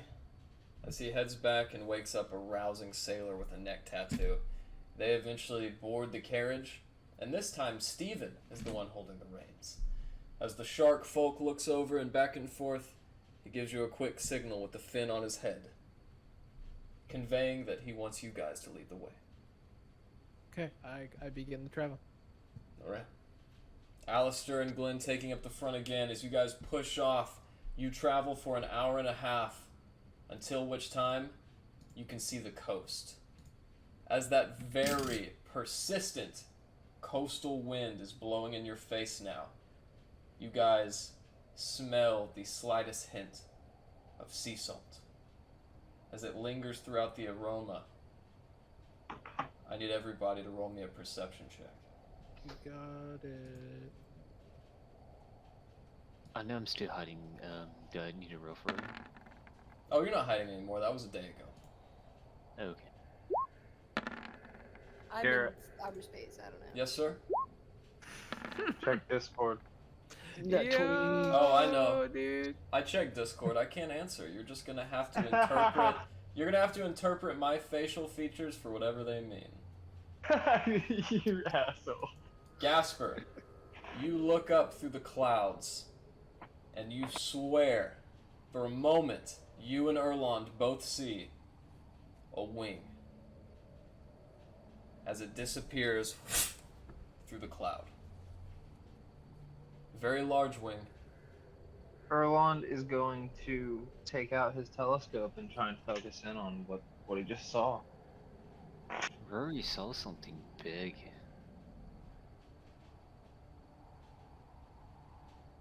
What did you see, Rory? Rory sees a big wing-looking thingy. So is there an insight? Do I roll insight? You don't next, need to roll, or- because as you frantically search with your eyeglass, you can't find anything. As you guys sit there, Vonda looks up. Tell us, Rory, what did you spot? Rory saw a very big giant wing. This is not good.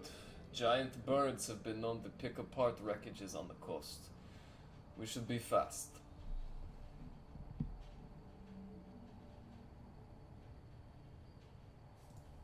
As you guys continue on your journey, you inevitably hit the coastline.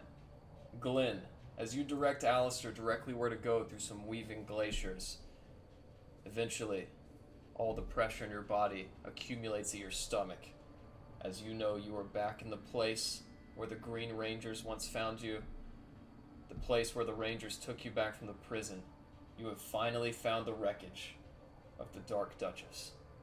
Alistair, you recognize it too. I look to the other cart. I tell them, look around as much as you fucking like.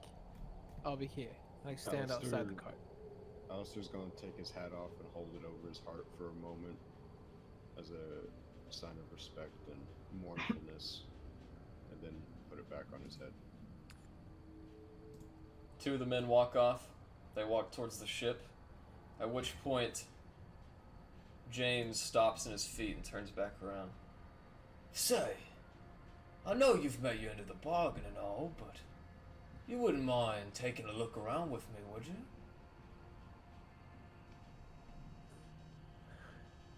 You're asking me to look around a moment when I thought that I was no longer walking amongst the land of the living. All I'm saying is, might be nice to stretch your legs in your old stomping ground. If you I'll don't want walk to, around with you. I'll go with you. there's an ego biter. Come on, Captain Davies, let's go see what the sea's turned up for us, huh? You know what? You know I'm what? gonna Actually, give Glen a nod and walk off. I would love to accompany the lot of you. The more the merrier. At about time, he kind Um, of saunters back down the coast, and you see Vondel getting ready to go too. Who else would like to accompany them? Very I'll curious stand back wants a to bit. go also. I'll Yeah, stand back I'll take a too and walk. shine my things. Okay.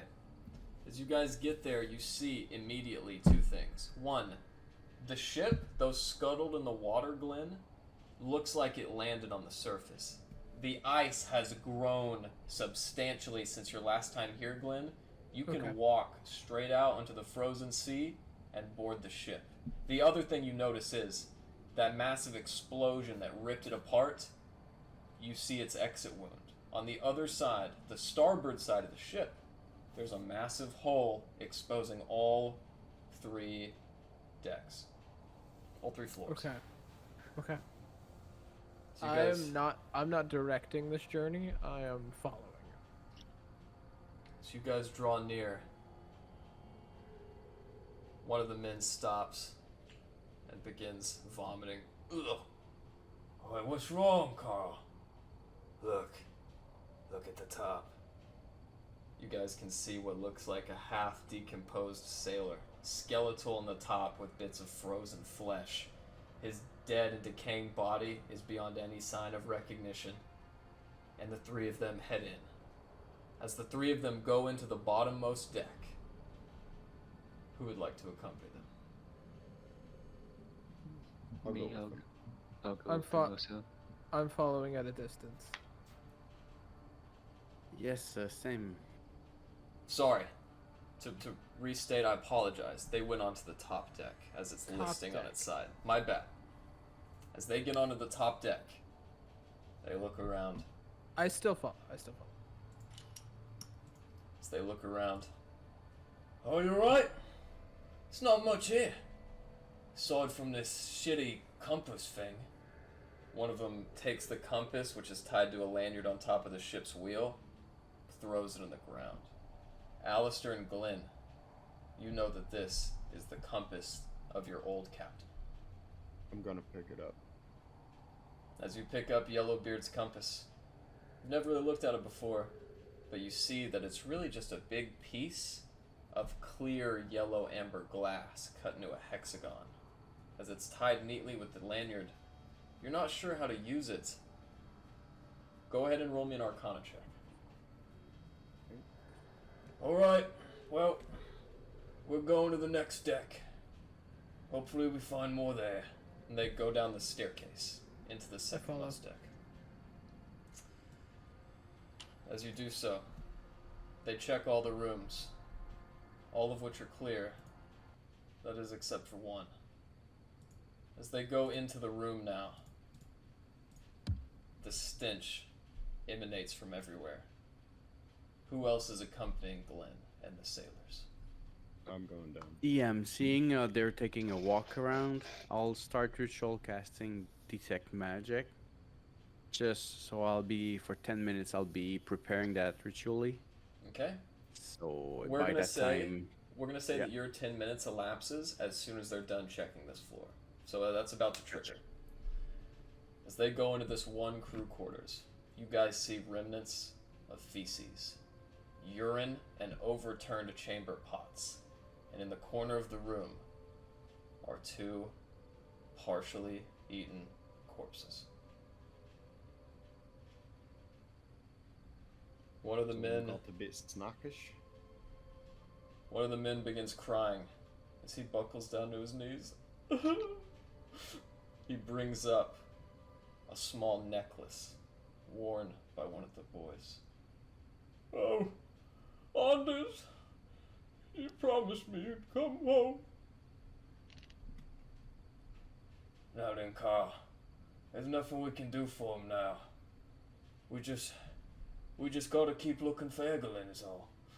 James, look. As he pulls up the shirt on one of the half-eaten corpses, you can see where incisions have been made. It looks like whoever ate these corpses took immaculate care not to massacre or mutilate their face or any extremities. However, beneath his shirt is chainmail. No. I can't. That doesn't even look like him. I draw my sword. They do in retaliation. What is this? Why are you drawing us? Look. This isn't anything that I wished upon anybody ever finding. What happened here? The ship was scuttled. I was here alone with your kin. It became clear that if any of us were getting out of this, very tough decisions needed to be made. We drew straws to see who got the shortest, to see who would be the one sacrificed for the greater good. I did not draw the shortest. Whichever one of them drew the shortest claimed myself a cheat. Before I was aware of the situation that I had placed myself in, your kin were at my feet. I killed, cooked, and consumed your kin in self-preservation. I want no ill will from you. But I think you need to know the fate of those that you know. You just need to call it from here. Otherwise, I'm gonna have to make a very tough decision again. Alistair's gonna raise his gun and point at the three sailors. There's been dark days here already. No need to add one more. Hey. Oh, so that's what was in the stew. I'm gonna need you to not talk right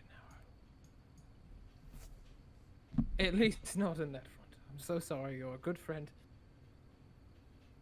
There's a lot going on. And what do you do we if can I all refuse? harass our lad later.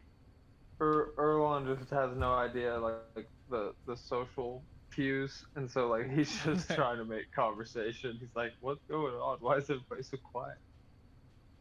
Well, If you refuse, you'll meet your kin much sooner than you might expect. I don't think I've got much of a choice. We're all worshippers of Malthamore here. For the first time, I think he's speaking the truth. And that means something to me. And Egelin. And Anders too. Alright. Come on, Carl. Let's take our boys home.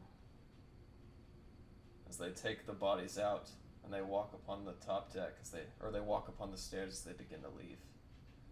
What do you guys want to do? I'm just gonna hold my gun ready and watch as they leave. Erland. Oralas. It is at this exact moment that you realize there is a huge magical aura stemming from the bottom deck. We'll just take a walk. If there's anybody beside me that seems, I think Rory seems to be quite chilling. I would say, hey, Rory, come with me. Let's check something out really fast. Okay. You and Orly or Rory? Rory. I'll get Orly in the air to just make sure the airway is safe. As the sailors go on the top deck, those of you that wish to follow them up there see as Rory and Orlas go Glen into is Glen is having a big puke sesh on I was on sort of staying with the Glen. deck. Do not worry. The shark folk comes up to you. Rez is still waiting outside the boat. I too have killed men. It is not an easy thing. Just roll Death some is just a dexterity. curse on the living. Nothing more. Oralas, Nothing less. as you walk down there with Rory, you hear a voice. Trinamaki! Do you speak Draconic? I Let me check do mine. not. Rory, do you speak Draconic?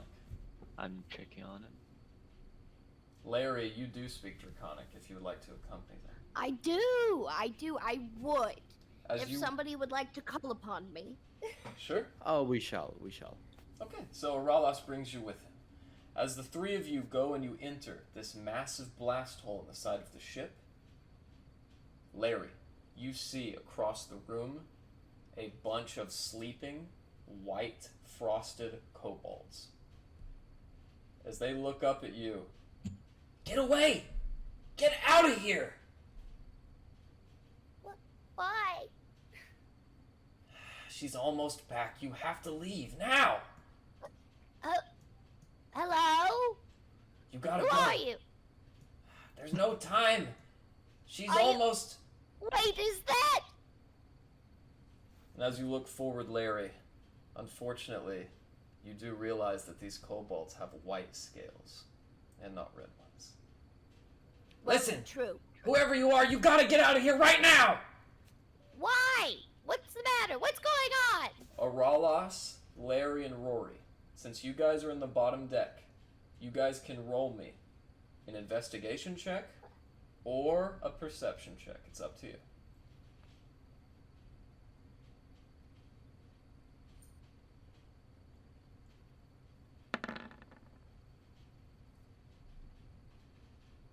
Okay. Larry, as you and Rory are talking to them, you can't figure out what's going on. You get the impulse to look down. On the floor of the bottom deck of the ship, as far as you can see, are gold pieces. Larry, you were taught a bit about dragons as a kid. This appears to be a hoard of gold. Mm-hmm. Yes. Ooh, Rory like shiny gold. At about point, We- one of the kobolds rubs her eyes and looks up. I'm sorry. What The rest- for? The rest of you, as you guys are dealing with these sailors and chaperoning them to the top, you guys witness as through the clouds, a white The dragon big- begins to make its descent. The big one. Now, 3 of you are in the bottom deck. The rest of you, including Vondel, are on the top deck. Those of you in the bottom can't see this going on. What do those of you in the top want to do?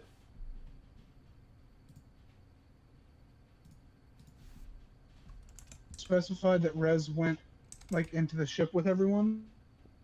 If you wish So would I be like on the top deck, seeing Yes. the white dragon coming down? to. Indeed you would be. Okay. Is it coming down like aggressive? It's very gracefully fanning the snow beneath it as it almost silently begins to come down on top of you all. Okay. I think Ollie would start chipping and screaming. I think.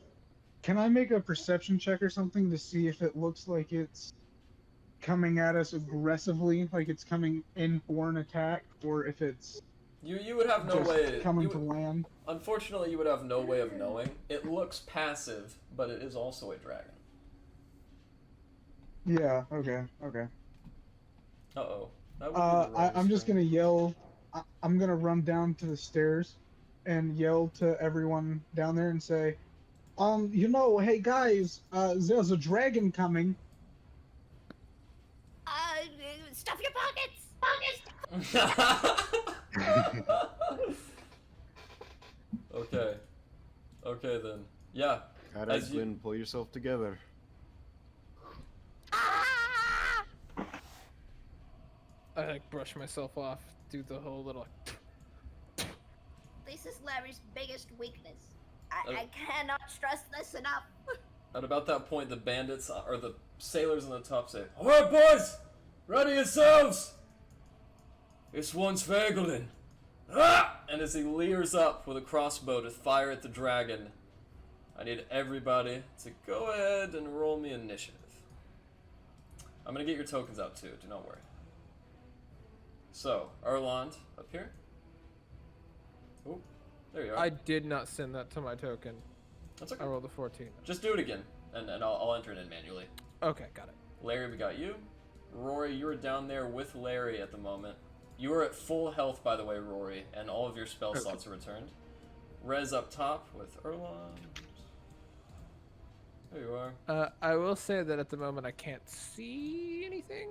I know, I'm getting everybody's token. Okay, you're putting my token. So Yeah, yeah. No, you're fine, you're fine. It is important to know that you can't see.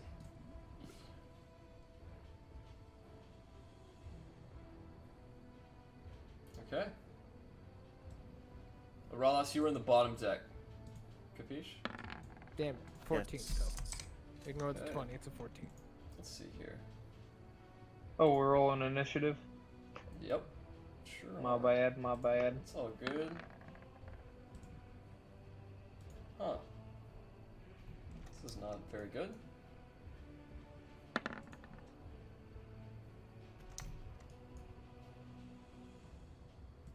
At the front. Okay. There are Some your high very- initiative rolls. Oh, I know. You guys are crazy. You're missing me, by the way. Nope. You're over here. No, I mean like in the turn order. Oh, okay. Go ahead and roll for initiative. Yeah, And- where am I? Roll. You are a 14, I believe, Alistair. I don't have you out yet. Apologize. Apologize. There you are. No worries. Now, does everybody see their token? No, I Your see token mine. is right here, Gasper. I don't see it. I see it. I mean, I can click on it, but I don't see my token. Now that's interesting. That's an interesting Maybe conundrum. night vision. Night vision related, I guess. There you go. Can you see now? Yes, I can. Awesome. Okie dokie. I'm actually going to turn off dynamic lighting because it's causing some problems right now. But that's okay. We're going to use the trust factor here, and we'll all be able to see the decks. So, everyone has their token? Yep. Amazing. It's about this time that the white dragon looms overhead. As the bandit gets his shot off first outside of combat, I'm going to roll for him. And then it will be Rez's turn. Do you have my initiative? Let's see. 12. I will add that. Go ahead and roll again. If it's not in the tracker, just click on your token and it'll get up there. Also, really Alright. quick, I just want to ask, my health is down from my full. Did I take any damage in the last session that I am not aware of? You as a did, player? but we've slept twice since then. So, Okay, got it. you're good. You're good. Got it. Alistair, your initiative is actually an 11. 12, sorry. Okay. Terrific. Orly at the bottom, per usual. You put the turns in order. There's there's a little glitch there. I noticed that. That's 14, fucked up. 16. Uh-oh. Who has the higher dex, Glen or Erland? My dex is I have a +0, so I have I two. imagine. Okay, Erlon. Alright. Okay. So, as the first one makes his attack, he is going to deal. Oh my god.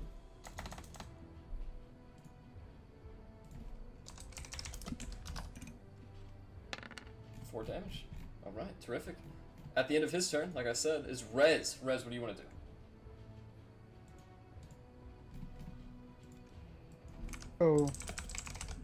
Where is the dragon? Right now, it's just looming above you guys. So right between you and Captain Davies right here, that's where it is. I'm working on the token right now. Okay, okay. I am just going to... And this guy already fired a shot at him, right? Yes, he did. Seemed to affect him. Okay, I'm going to move 5, 10, 15, 20, 25, 30. I'm gonna get to these stairs. And... really didn't expect to be seeing a dragon here. The wonders of the game. Is the dragon the big thing right in front of me? So I'm going to... No. With my action, I'm going to look at the dragon, and I'm going to say, "Hey, do you like dragon? Dragon these nuts across your face?" And I'm going to Oh cast my Hideous Laughter. god. Pretty good. Pretty good. Okay, and that is a charisma saving throw. Yeah, 15. Dragon these nuts. Actually, it might be a wisdom. Yeah, it's a wisdom saving throw. Okay. That's fucking hilarious. What if this burns one of his legendary resistances? Laughter. Okay. Let's see here. Oh shit. My bad. Oh, my bad. I thought we were still at the bottom. Yeah, you are. I just dragged you out on accident. God damn it, this save is taking so long. Is that a charisma or a wisdom save? Mm-hmm. Wiz, yeah. Wiz? Okay. Damn. Unfortunately survives. And then I'm going to use cutting words, and I'm just going to say, "Bitch." So that's my reaction. So I'm already burning it, but I'm gonna roll a d6, burn, bardic inspiration. I think it's upon its attack though that you can do it. But It's not it's like I can just use it as a, like I can just take away from their roll. I love that. Awesome, Just kinda so give him like a, what did you roll? I'm gonna drag these nuts across. Cutting words. A A 6? 6. Wow, and that is against okay, so that would succeed. He's going to use his legendary resistance though to resist that Yes. effect. So that's one legendary resistance down though. That's pretty good. Because of this. Wow. Okay, yeah, Good play.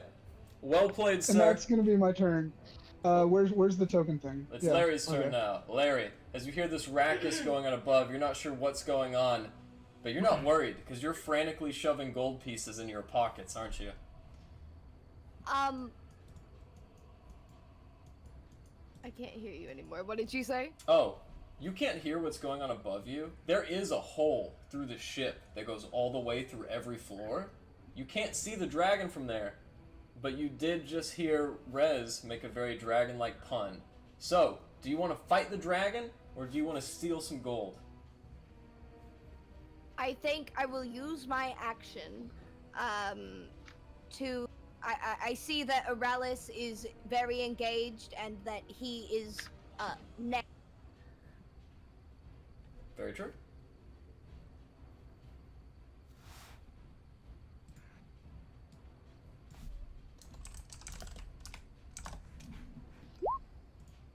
I would like to bestow a feeling of bravery within him to go and do that so that I can stay here and get gold. And then I think that will end my turn. For What's now. your spellcasting modifier? Your Let- I int think. Let's plus see. 3 plus 4? Is it like the spell attack bonus? Nah, that's just the int modifier. It's 5. It's 5. Okay. You have a 20 intelligence? Probably. Let's see. So you're asking for her spellcasting modifier, right? Not her spellcasting ability score. So the modifier itself is a 5. Because remember, Erland, or Ralas, sorry, that is intelligence plus proficiency. She has a 3 intelligence. Okay, okay. So Yeah. it's 5 HP. Okay. Absolutely. Lovely. All good? Yes. Alright. Since our lovely dragon here was not paying attention before, she gets her initiative. And with that, is your turn over, Larry. Yes, it is. Okay. Oralas, it is now your turn. Okay, I feel Orly at this time would be screaming and chirping that there's something going on upstairs. There's the shot.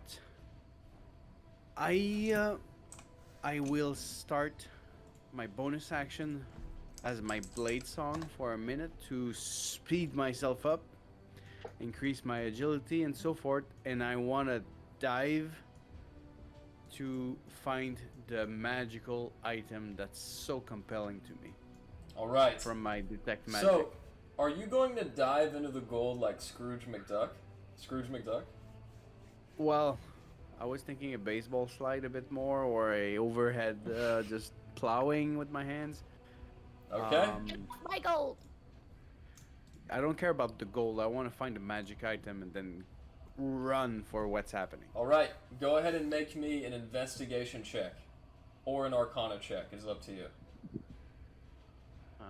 Okay, investigation. It's they both are the same. Okay. Alright.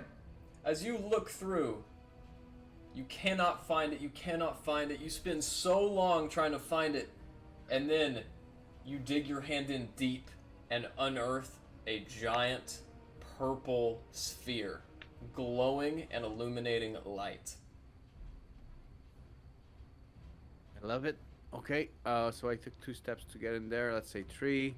So I'll take the rest of my movement, my 40 feet, to just 1, 2, 3, 4, 5. So I'll be next to the stairway at the beginning of next turn with 5 HP. Okay. Let's see here. Glen, you have a 0 dexterity modifier. Erland, you have a 2, but unfortunately the dragon's dexterity is a little bit higher. So as it's now the dragon's turn, you feel a big weight press down on the front end of the ship, Oralas. And as you do, this white dragon barrels down with her cold breath. Oh my god, I'll be able to kill it from below. That's the wrong... I apologize. That's actually the wrong stat. But anyways, as this breath weapon goes out, Glen, Erland, and Captain Davies, 5, 10, 15, 20... Oh, wait. Sorry. Just Glen and Erland. I need both of you to roll me a Constitution saving throw.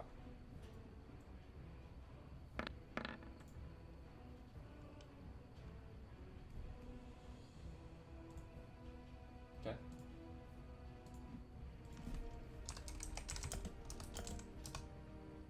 Whew. Glen. Oh, shit. Glen, as you feel it coming, you dodge out of the way and cover your head. Glen, you take 28 points of cold damage. But since you are resistant to cold damage, that goes down to a 14. 14 cold damage. Awesome. And Erland, you are unconscious. Oh, that sucks. Wait a minute. That's the wrong roll. I apologize, that's the wrong roll. Oh. Oh. Okay. Erland, you are still unconscious. Glen, you only take 5 points of cold damage. Holy shit, that's so much better. My bad, my bad. Erlon, as you are blasted with this cold energy, colder than anything you've ever felt, you fall back, and your eyes roll back in your head. Glen, it is now your turn. What would you like to do? Okay, full movement. 5, 10, 15, 20, 25. Want to get right up next to it. I am then going to attempt to once again, for like the 6th time this campaign, cast Compelled Duel. In which this creature must make a spell save, a wisdom save against my spell save DC, which is 12.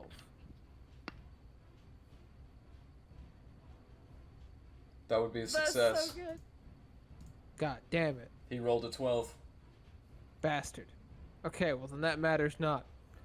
And I'm going to now, since casting that spell's a bonus action, I'm just gonna make a big swing on this fella Alright. with my scimitar. Bam! Hits. Let's go. 11 damage.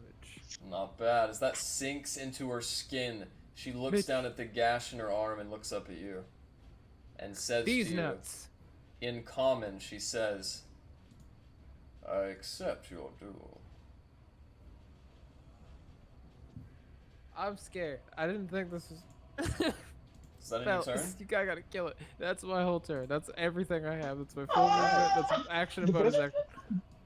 The best part about that, These nuts. the best part about that is Glenn would know that his spell failed, and the dragon still wants to duel you. That's right. I'm quite Oh, scared. shit. I'm quite. We're fucked. As you should be. And without further ado, As you should be fucked. I was Erlosh. worried when he said, "You're not gonna see a dragon in your lifetime." Erlon, Right. What a liar. as it is now your turn, /GM roll D20. /GM roll. Is he still down? Like He's after unconscious. the reduced damage? Oh, you reduced damage? Well, like no, cause you rolled again and it came out to an 18. Is he still out? 18 is how many health points he has. Erlon, you aren't cut out for this adventuring game. You need to go home. We need to get him this skin. Erlon. Protect you at all costs. I don't know. I thought I did it. Type that.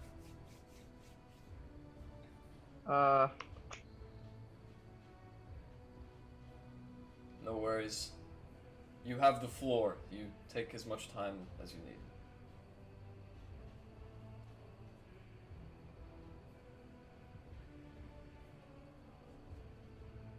If it doesn't work out, you can just roll a d20.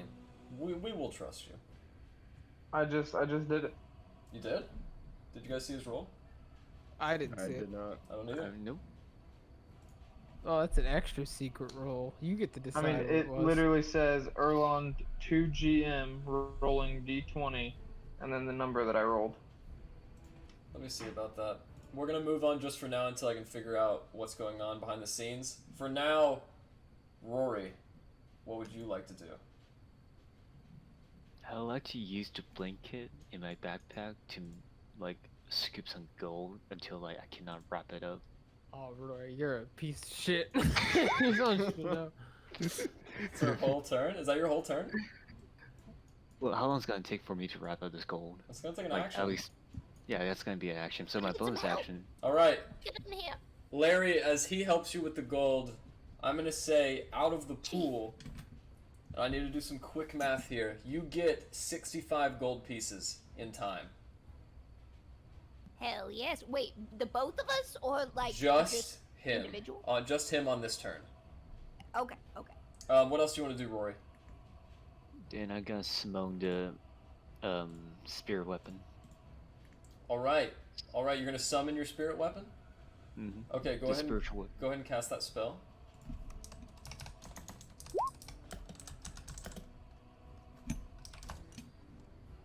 Amazing. So when I use a command on him, like, does it take like another action? No. You command your spirit weapon on a bonus action. It says that in the spell book right there. So your spirit weapon appears within range from where you can see. So if you wanted to get it as close to that dragon as possible, your spirit weapon, which is going to be indicated with your token right here, is going to go all the way to the staircase until your next turn. Okay. Yeah, that would be good. Good. Okay. Is Well, that your turn? actually, another question: how much weight can a spirit weapon carry? 0 pounds. Okay. You could technically attach a bag to it, but it can't carry the weight. It can just kind of hang on to the side. Okay. Okay. If that's the case, yeah, it's my turn. All right, Alistair, back at the top deck.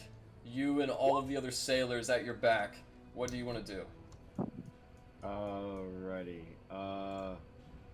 So the dragon is now on the deck, right? Yes, she has landed. Alright, I'm gonna take a shot. As this shot sounds, you guys watch as the eyeball in the creature bursts and explodes. The dragon unleashes this mighty roar as one of its eyes are destroyed. Roll damage.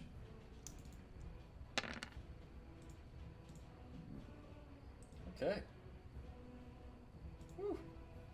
Alright, and now, fearlessly, I'm gonna walk up the stairs and join Glen at his side.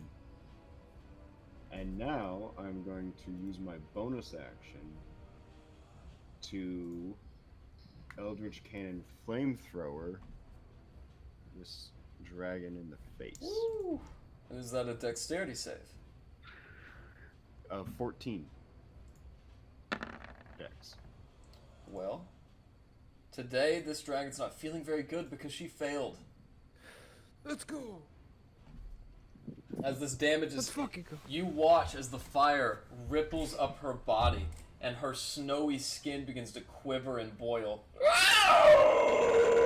As she makes this scream, you don't do 15 damage, you inflict 30. Ooh. Ooh. That's a lot of damage. Is that your turn? Before my turn is over, I'm just going to look this dragon in the eye and say, I'm taking that skin of yours for a friend of mine. And that's will end my turn. What's Orly doing? This is my favorite part of every initiative. Okay, Orly is on Or he kills lying the there. Yeah. Orly's a costly little thing, so I'm gonna get Orly to fly. What's its movement? 60? Yeah, he doesn't quite make it. So I'll get him to fly closer and just distract the beast however you can. He's gonna be like 30 feet in the air still. So that's his turn for now. Okay, Rory, I'm gonna move you to the other side of the ship just so you know where you're at in relation to everybody else. Okay. Let's see here. There you go. And with that, Rez, back at the top of the chart, you just watched as your friend Erlon was thrown to the ground. Actually, sorry, Rez. Take a little bit more time to think about your turn. Because after they were inspired by Alistair, the rest of the sailors came to your defense. Steven is up first. Steven is going to come out to the right. And he's going to make a series of attacks onto this dragon.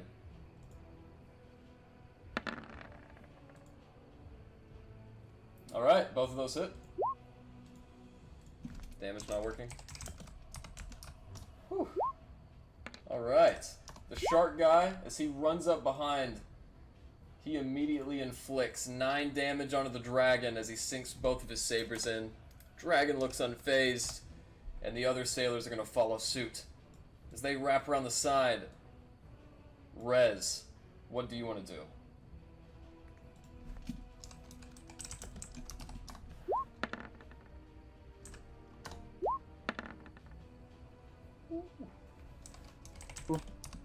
Run up to Erlon and my decision is going to be based on.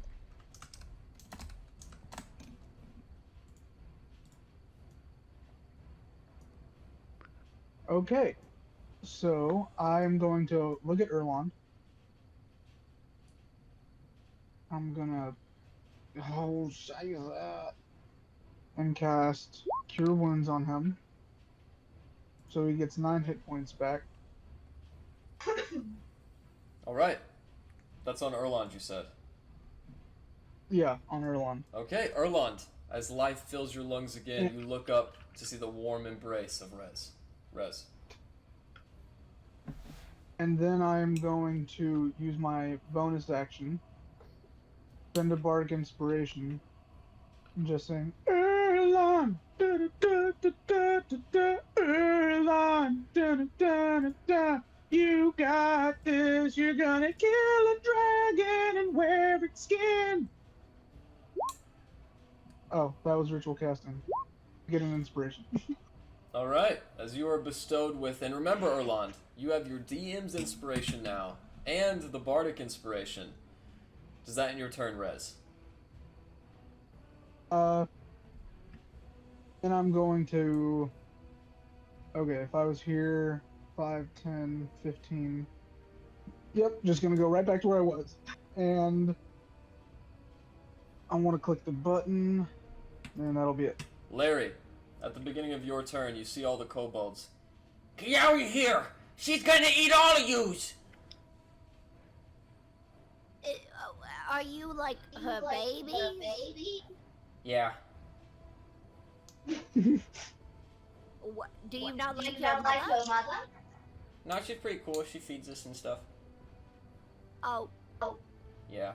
I just, you know, you might die. I'm sorry, I just realized. Yeah, you might die though. yeah, I can see that. She's pretty, she's a big boned woman. Is what I'm trying to say. Yeah, yes.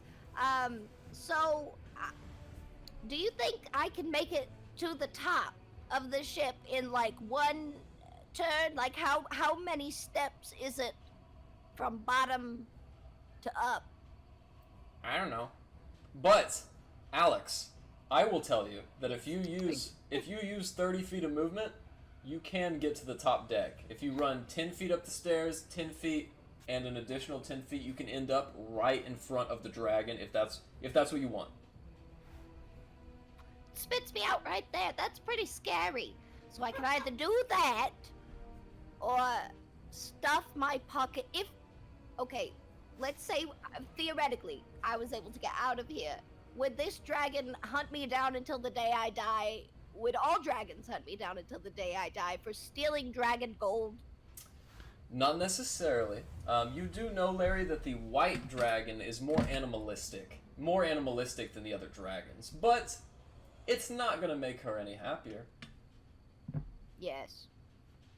Well, this is a character moment. I've lived a long and full life, but I've got friends up there dying, so, you guys, you just, you're gonna starve to death. Bye! And I'm gonna go up to the top. As you go to the top, and keep in mind here, if I'm reading this map correctly, you wouldn't end up right in front of the dragon, but just about, here, technically. And as you get to that point, Larry, oh, can you see your token over here? Is this good? That's good. Okay. As you get to that point, Larry, you watch as the white dragon looks at you and cocks its head like a curious dog. I thought I had eaten all of your ilk. Well, can I inspire some sort of like innate motherly love by just pretending to be a pup? I don't know. You can cower and beg. Ooh. I don't think you've done that yet. Yes, you can. We literally talk about it all the time, but Gavin's right. We've never used it. I've never used it, like, really. Okay. If I... There we go. Okay, so as an action, you can cower pathetically to distract nearby foes until the end of your next turn. Your allies gain advantage on attack rolls against your enemies within 10 feet. Once you use this, you can't use it again for a short. Okay. Please don't eat us. I don't... Yeah, they have- until the end of Does the it your allies gain. So your allies gain advantage on attack rolls against that enemy. That's it. You don't roll anything. Yeah, it just works. That is broken. okay. And but with that is that, action, though, so... yes, as you guys see this white dragon leering down Nalari's height, beginning to expand its jaws to eat her in one bite, it is totally distracted. It's now Aralas. Wait, does that end your turn, Larry? I think so. Aralas, it is your turn. What would you like to do, sir? I will bonus action summon the Shadow Blade. Bonus action Shadow Blade, and I'll be running to the beast. So 1, 2, 3, 4. I think I could be able 5, 6. I think I should be fairly able to make it like here. Oh, easily. Yeah, you could actually make it anywhere you wanted around the dragon, since you have about 40 feet of movement, if I'm not mistaken. Yeah, exactly. Yeah, you're good. Okay. Okay. Fuck. Okay. Yeah, I'll get there. And I will use the Shadow Blade to cast Booming Blade, which we homebrewed aloud and so forth. Because I don't want the dragon to fly and then spray us. So maybe it's gonna prevent him from doing so.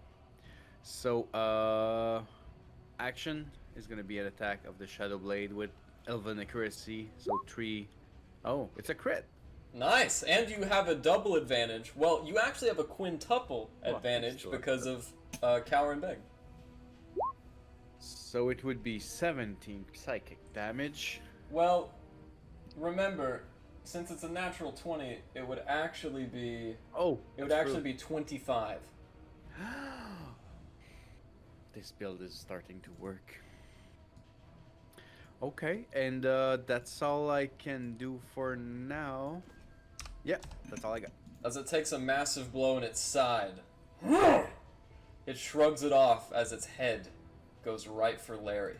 As its head begins to eke out closer and closer to Larry, its jaws expand, and then suddenly, deceptively, a talon shoots off from the left and grabs Glen. As this talon grabs Glen, I need Glen to make an athletics check. Absolutely.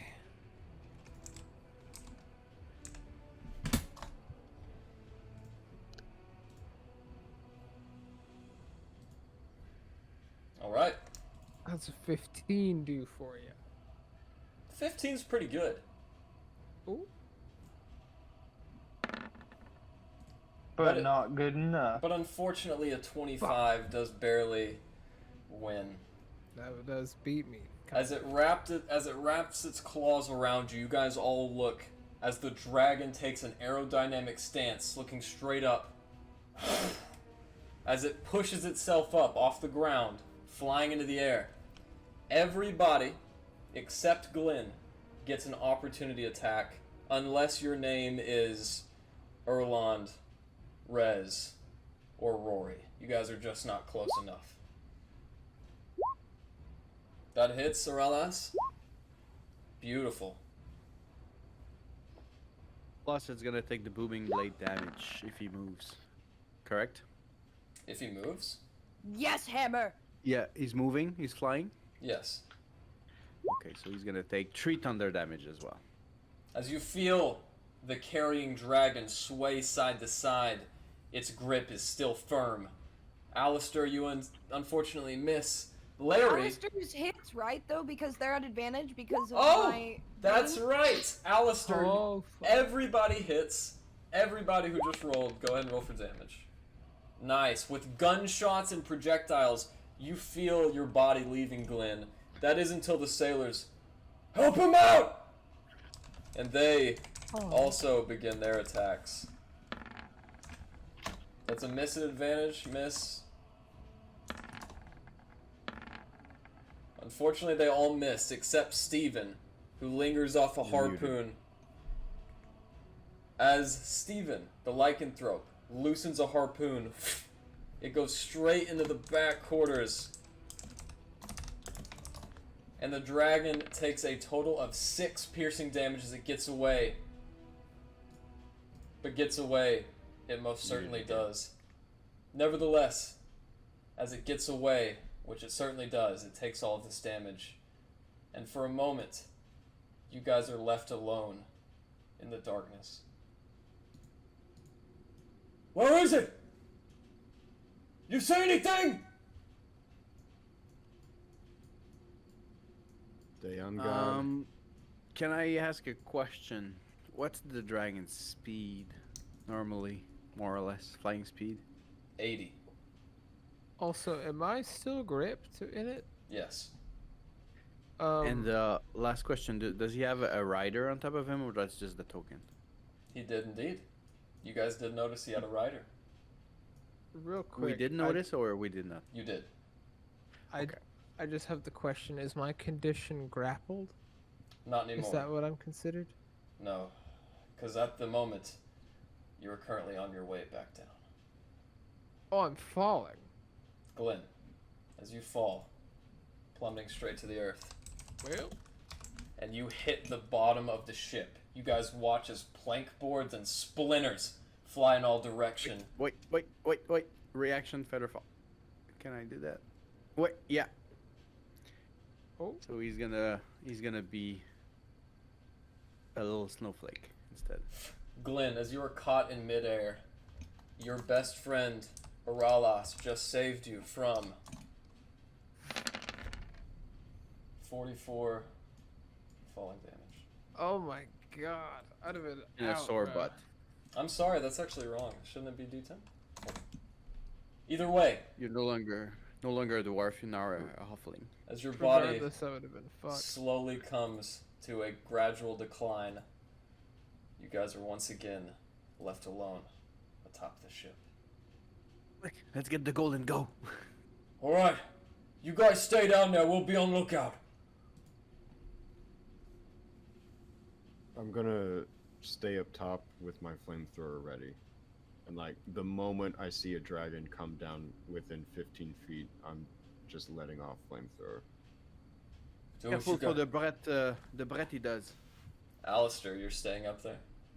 Yeah. I'm staying up with my flamethrower ready. Like it is primed and ready to go. Okay, those of you Early as on well.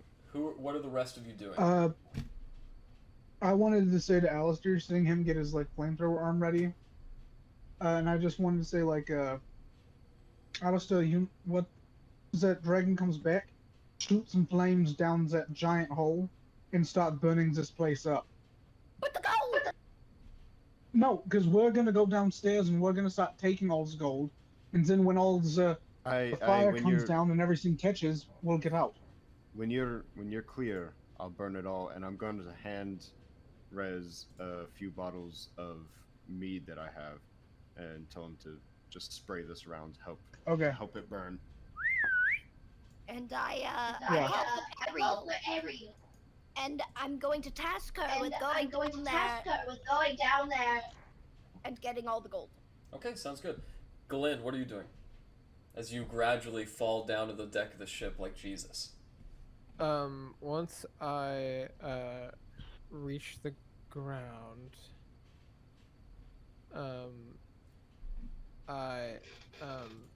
and feeling somewhat confident that the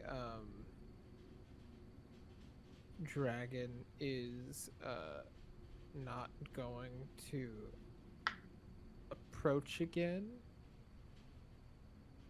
I am going to set my scimitar in the ground, like blade side down, and begin untying the coin and untying the I forget what the other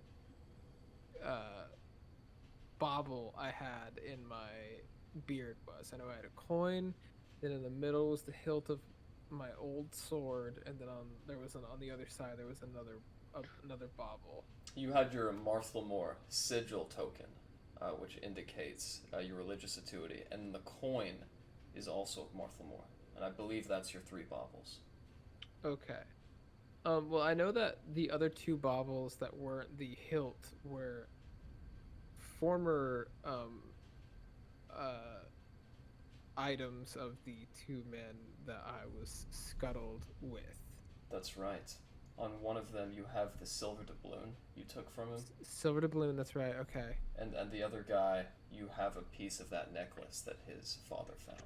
That's right. Okay, I couldn't find that note. I'm going to untie both of those from my beard and toss them at the feet of the men that traveled with us. They look around, and the father picks up the link of the necklace and joins it to the other link. At about that time, James looked up. I think I owe you an apology. In not any plane of existence would you ever owe me an apology. Right. And as I'm saying that, I will untie the hilt of my old sword and I toss it into the ocean. As you throw it and it skips off the snow, it inevitably, boom, finds its way into the water deep. As it takes its rest, you all have this moment of silence. Until, just as the rest of you, Erlond and Rez, are you guys still on the top?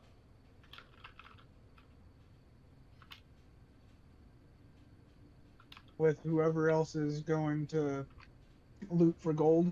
Okay. And while they're all looting, I'm taking all the mead that Alistair gave me and I'm pouring the bottles all over the deck, all over the stairs, everything, especially in the bottom deck.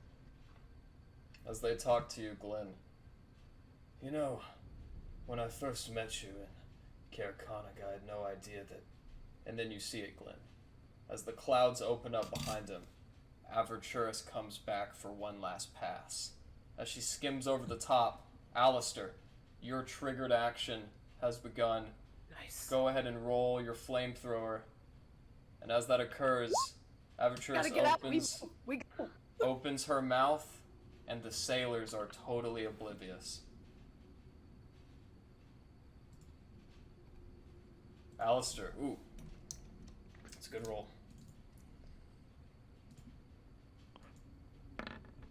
She fails and takes the damage. As you watch this gust of flame hit her, her body's consumed in smoke, and then she emerges out. As she comes over the top of them, a huge frost gust covers the whole ship on the top. Alistair, I need you to roll a Constitution save, and I need one from Glen as well. Do you need from me too? Yes, because you're Just both out on of- top of Okay. the ship. Gotcha. Curiosity, don't I have resistance to cold? You do, but not immunity. Okay, I still rolled it anyways, so. Good. Alright. Oh, and Glenn, you succeed. So, you guys take 22, that's halved for both of you to 11, and then halved again to 5. As you both take 5 cold damage, the gust of frost leaves.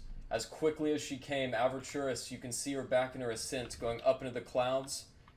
And as you look around, you see James Alderdusk, Carl's Corey, and Stephen frozen solid on top of the ship. Do I have? I'm assuming that given that we're not, that I don't have the ability to cast any like spell, bonus action or otherwise, right? You have exhaustion, but you can cast a spell. Okay, I think I have one, or I don't know. I think I have two spells and stuff. Okay, I'm going to attempt to cast one more time. Compelled Duel, in which they have to make a Wisdom saving throw that beats my spell save DC, which is a 12. Okay. Just one more time. This guy's crazy. He's a crazy man. You're bringing the dragon back? Why? She's leaving. We want that skin. I really hate to be the one to say this, but you can still acquire frost scales from somewhere else in the vicinity. The babies. Now, Slaughter the babies. They're gonna die anyway without their mother, so. I talked to them, they're pretty cool. let's see here. I don't know what your spell is. I can't see the roll, but I'm gonna roll nonetheless. It's compelled duel. She has to make a spell save DC that beats 12. It's a wisdom save. Natural 20. Fuck. Okay. As she leaves, and you're left there with the frozen bodies, you guys sift through the gold. To recap, aboard the Dark Duchess, Alistair, you found Yellowbeard's Seeing Stone. Yellowbeard's Seeing Stone. It allows you to see magically cloaked objects, magically cloaked insignias and illustrations, like on magic letters, and magically invisible creatures. Ooh. Are we in combat right now, or are we out of combat? Out of combat. I would like to use this Seeing Stone as I'm running down the stairs. I'm just going to make a scan of each deck of the ship, see if there's anything that's unseeable. You did find one thing. In that room where the two bodies were uncovered and Glen made his confession, you find a map. Beforehand, it just looked like a map of the Dalelands, but now with your Seeing Stone, you can see X's and points of origin. Mile markers are written on this map in a handwritten format akin to your old captain. I'm gonna grab that, look it over real quick, stuff it in my pockets, and I'm going to continue down to the bottom deck where the gold is. Which is a There's great gonna be- time. It was a great time to segue. Oralas, in the gold, you find a philosopher's sphere. That's the one I already have. Also, correct? well, a professor's orb you do not have. Okay, so it's two different items. Oh, I apologize. The sphere that you got from the gold, it is the same item. It is a a professor orb. You found a professor orb. Okay. And the And rest so of how you, much gold was Right. in this pile? The rest of you, as you sift through the gold, you find a number of gems, doubloons, and pieces worth an equal 1,000 gold. Now then, What is the most shiny? the most shiny, you find a silver enlaced tankard with gold specks and rhinestones up the side of it. It is a very beautiful tankard. Aside from that, basically just an assortment of gems and gold and pretty much anything you could ever want, Larry. Is there like a weird, anything weird in the horde? I pocket the tankard, by the way. There's not a horde golem, but go ahead and roll an insight or an arcana check if you wish, Rez. Quick No. question. Getting back to the gold really quick, sorry to interrupt. There is 1,000 gold pieces, but Rory already took 65. So currently there is 935 gold pieces left. How much did Ariel swallow? Did you command to make her swallow as a bonus action? Or I said that I told her to go down there with Rez. Oh yeah, I remember that, but I don't remember the command to swallow the gold. But if she did Well, go down there, To collect. right. Eventually, That should be divided by. Yeah. by 7, yeah. Either way, Well, no, we need to add. We need to add 65 back to that well, the because 65. Rory took 65. Right. Yeah, it's part of the 1,000. I think. Yeah. It is part of the So yeah, 1,000. you already got that amount. The calculation So was correct. I'm thinking, for the sake of expediency, if there's any rush to it, or else we just fucking cut the hammock you got there, and just fill it up with gold. Alistair With will Rez. open up his bag of holding as well and That just works as well. be shoveling stuff in. That's right. And remember, Eric, add, because you didn't hear this earlier, go ahead and add 5 platinum coins to Rez's inventory from the Red Yeti. Add a While 22 copper pieces to yours. while I'm down there, can I see the young ones? As a matter of fact, you Children of the can. dragon? They After I've- sit in fear of you guys. They only seem to want to talk to Larry. As you approach them, you watch them After I've cowering. scooped up a good amount of gold, I want to go over and grab one of them. As you pick them up, What do you want? You know what he wants. I didn't do anything. Please. Hey, let me ask you, what do you want? My mom? I'll take you to your mom. All of you, hop in. I'm gonna open up the bag of holding. Come on. go ahead and roll a deception check. Oh. Can I?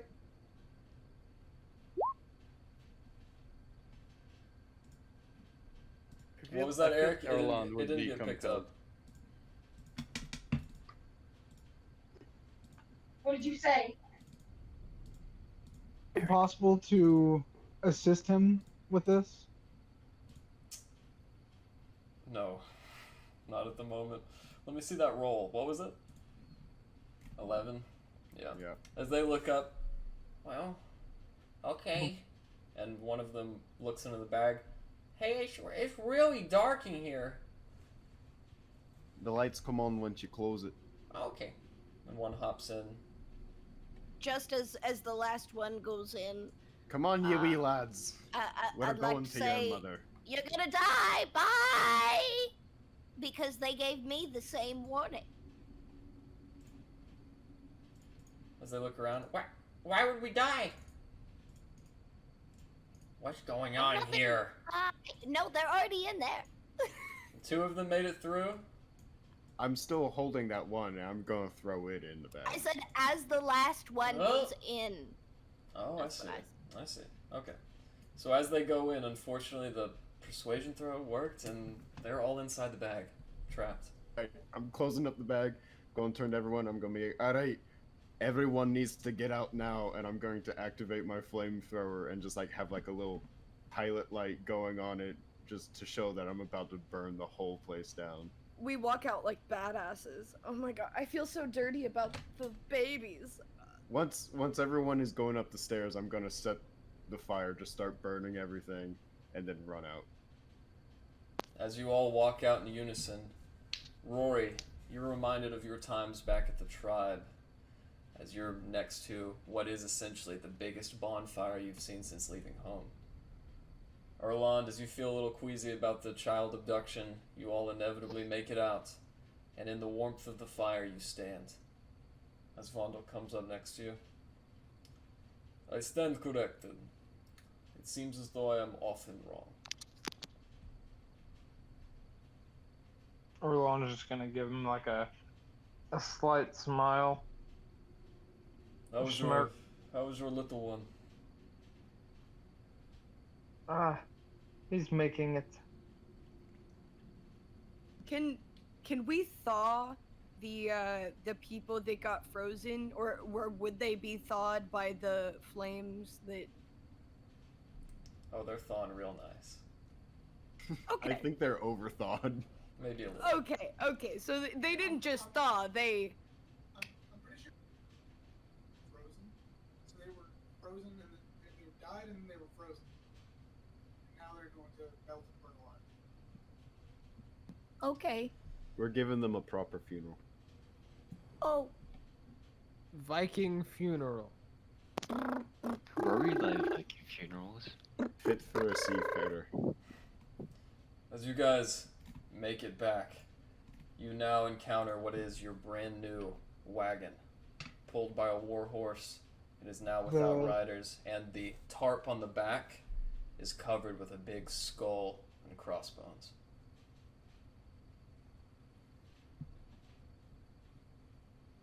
What would you guys like to do? Once we're off the wreckage, and we can see the flames start taking over the ship, assume that we at least turn back and look at it. And You I do pull out indeed. my pan flute. Pull out my pan flute, and I start playing a very mournful. That would be not unheard of at a funeral. Go ahead and roll Or a at least performance flying- check. I'm Or gonna at least flying take back above my our spiritual heads. weapon. Go ahead. As you take back the spectral weapon, Rory, you notice that bag of 65 gold pieces is still there. You take Wait, it off. I thought it carried with me. Oh, you could have. I might have been mistaken. But as you That's do fine. bring the spectral weapon back and it catches in your arm, you guys all feel a melancholic sense as Rez brings his lovely somber song to a crescendo. And that is where we will leave off. Until next week.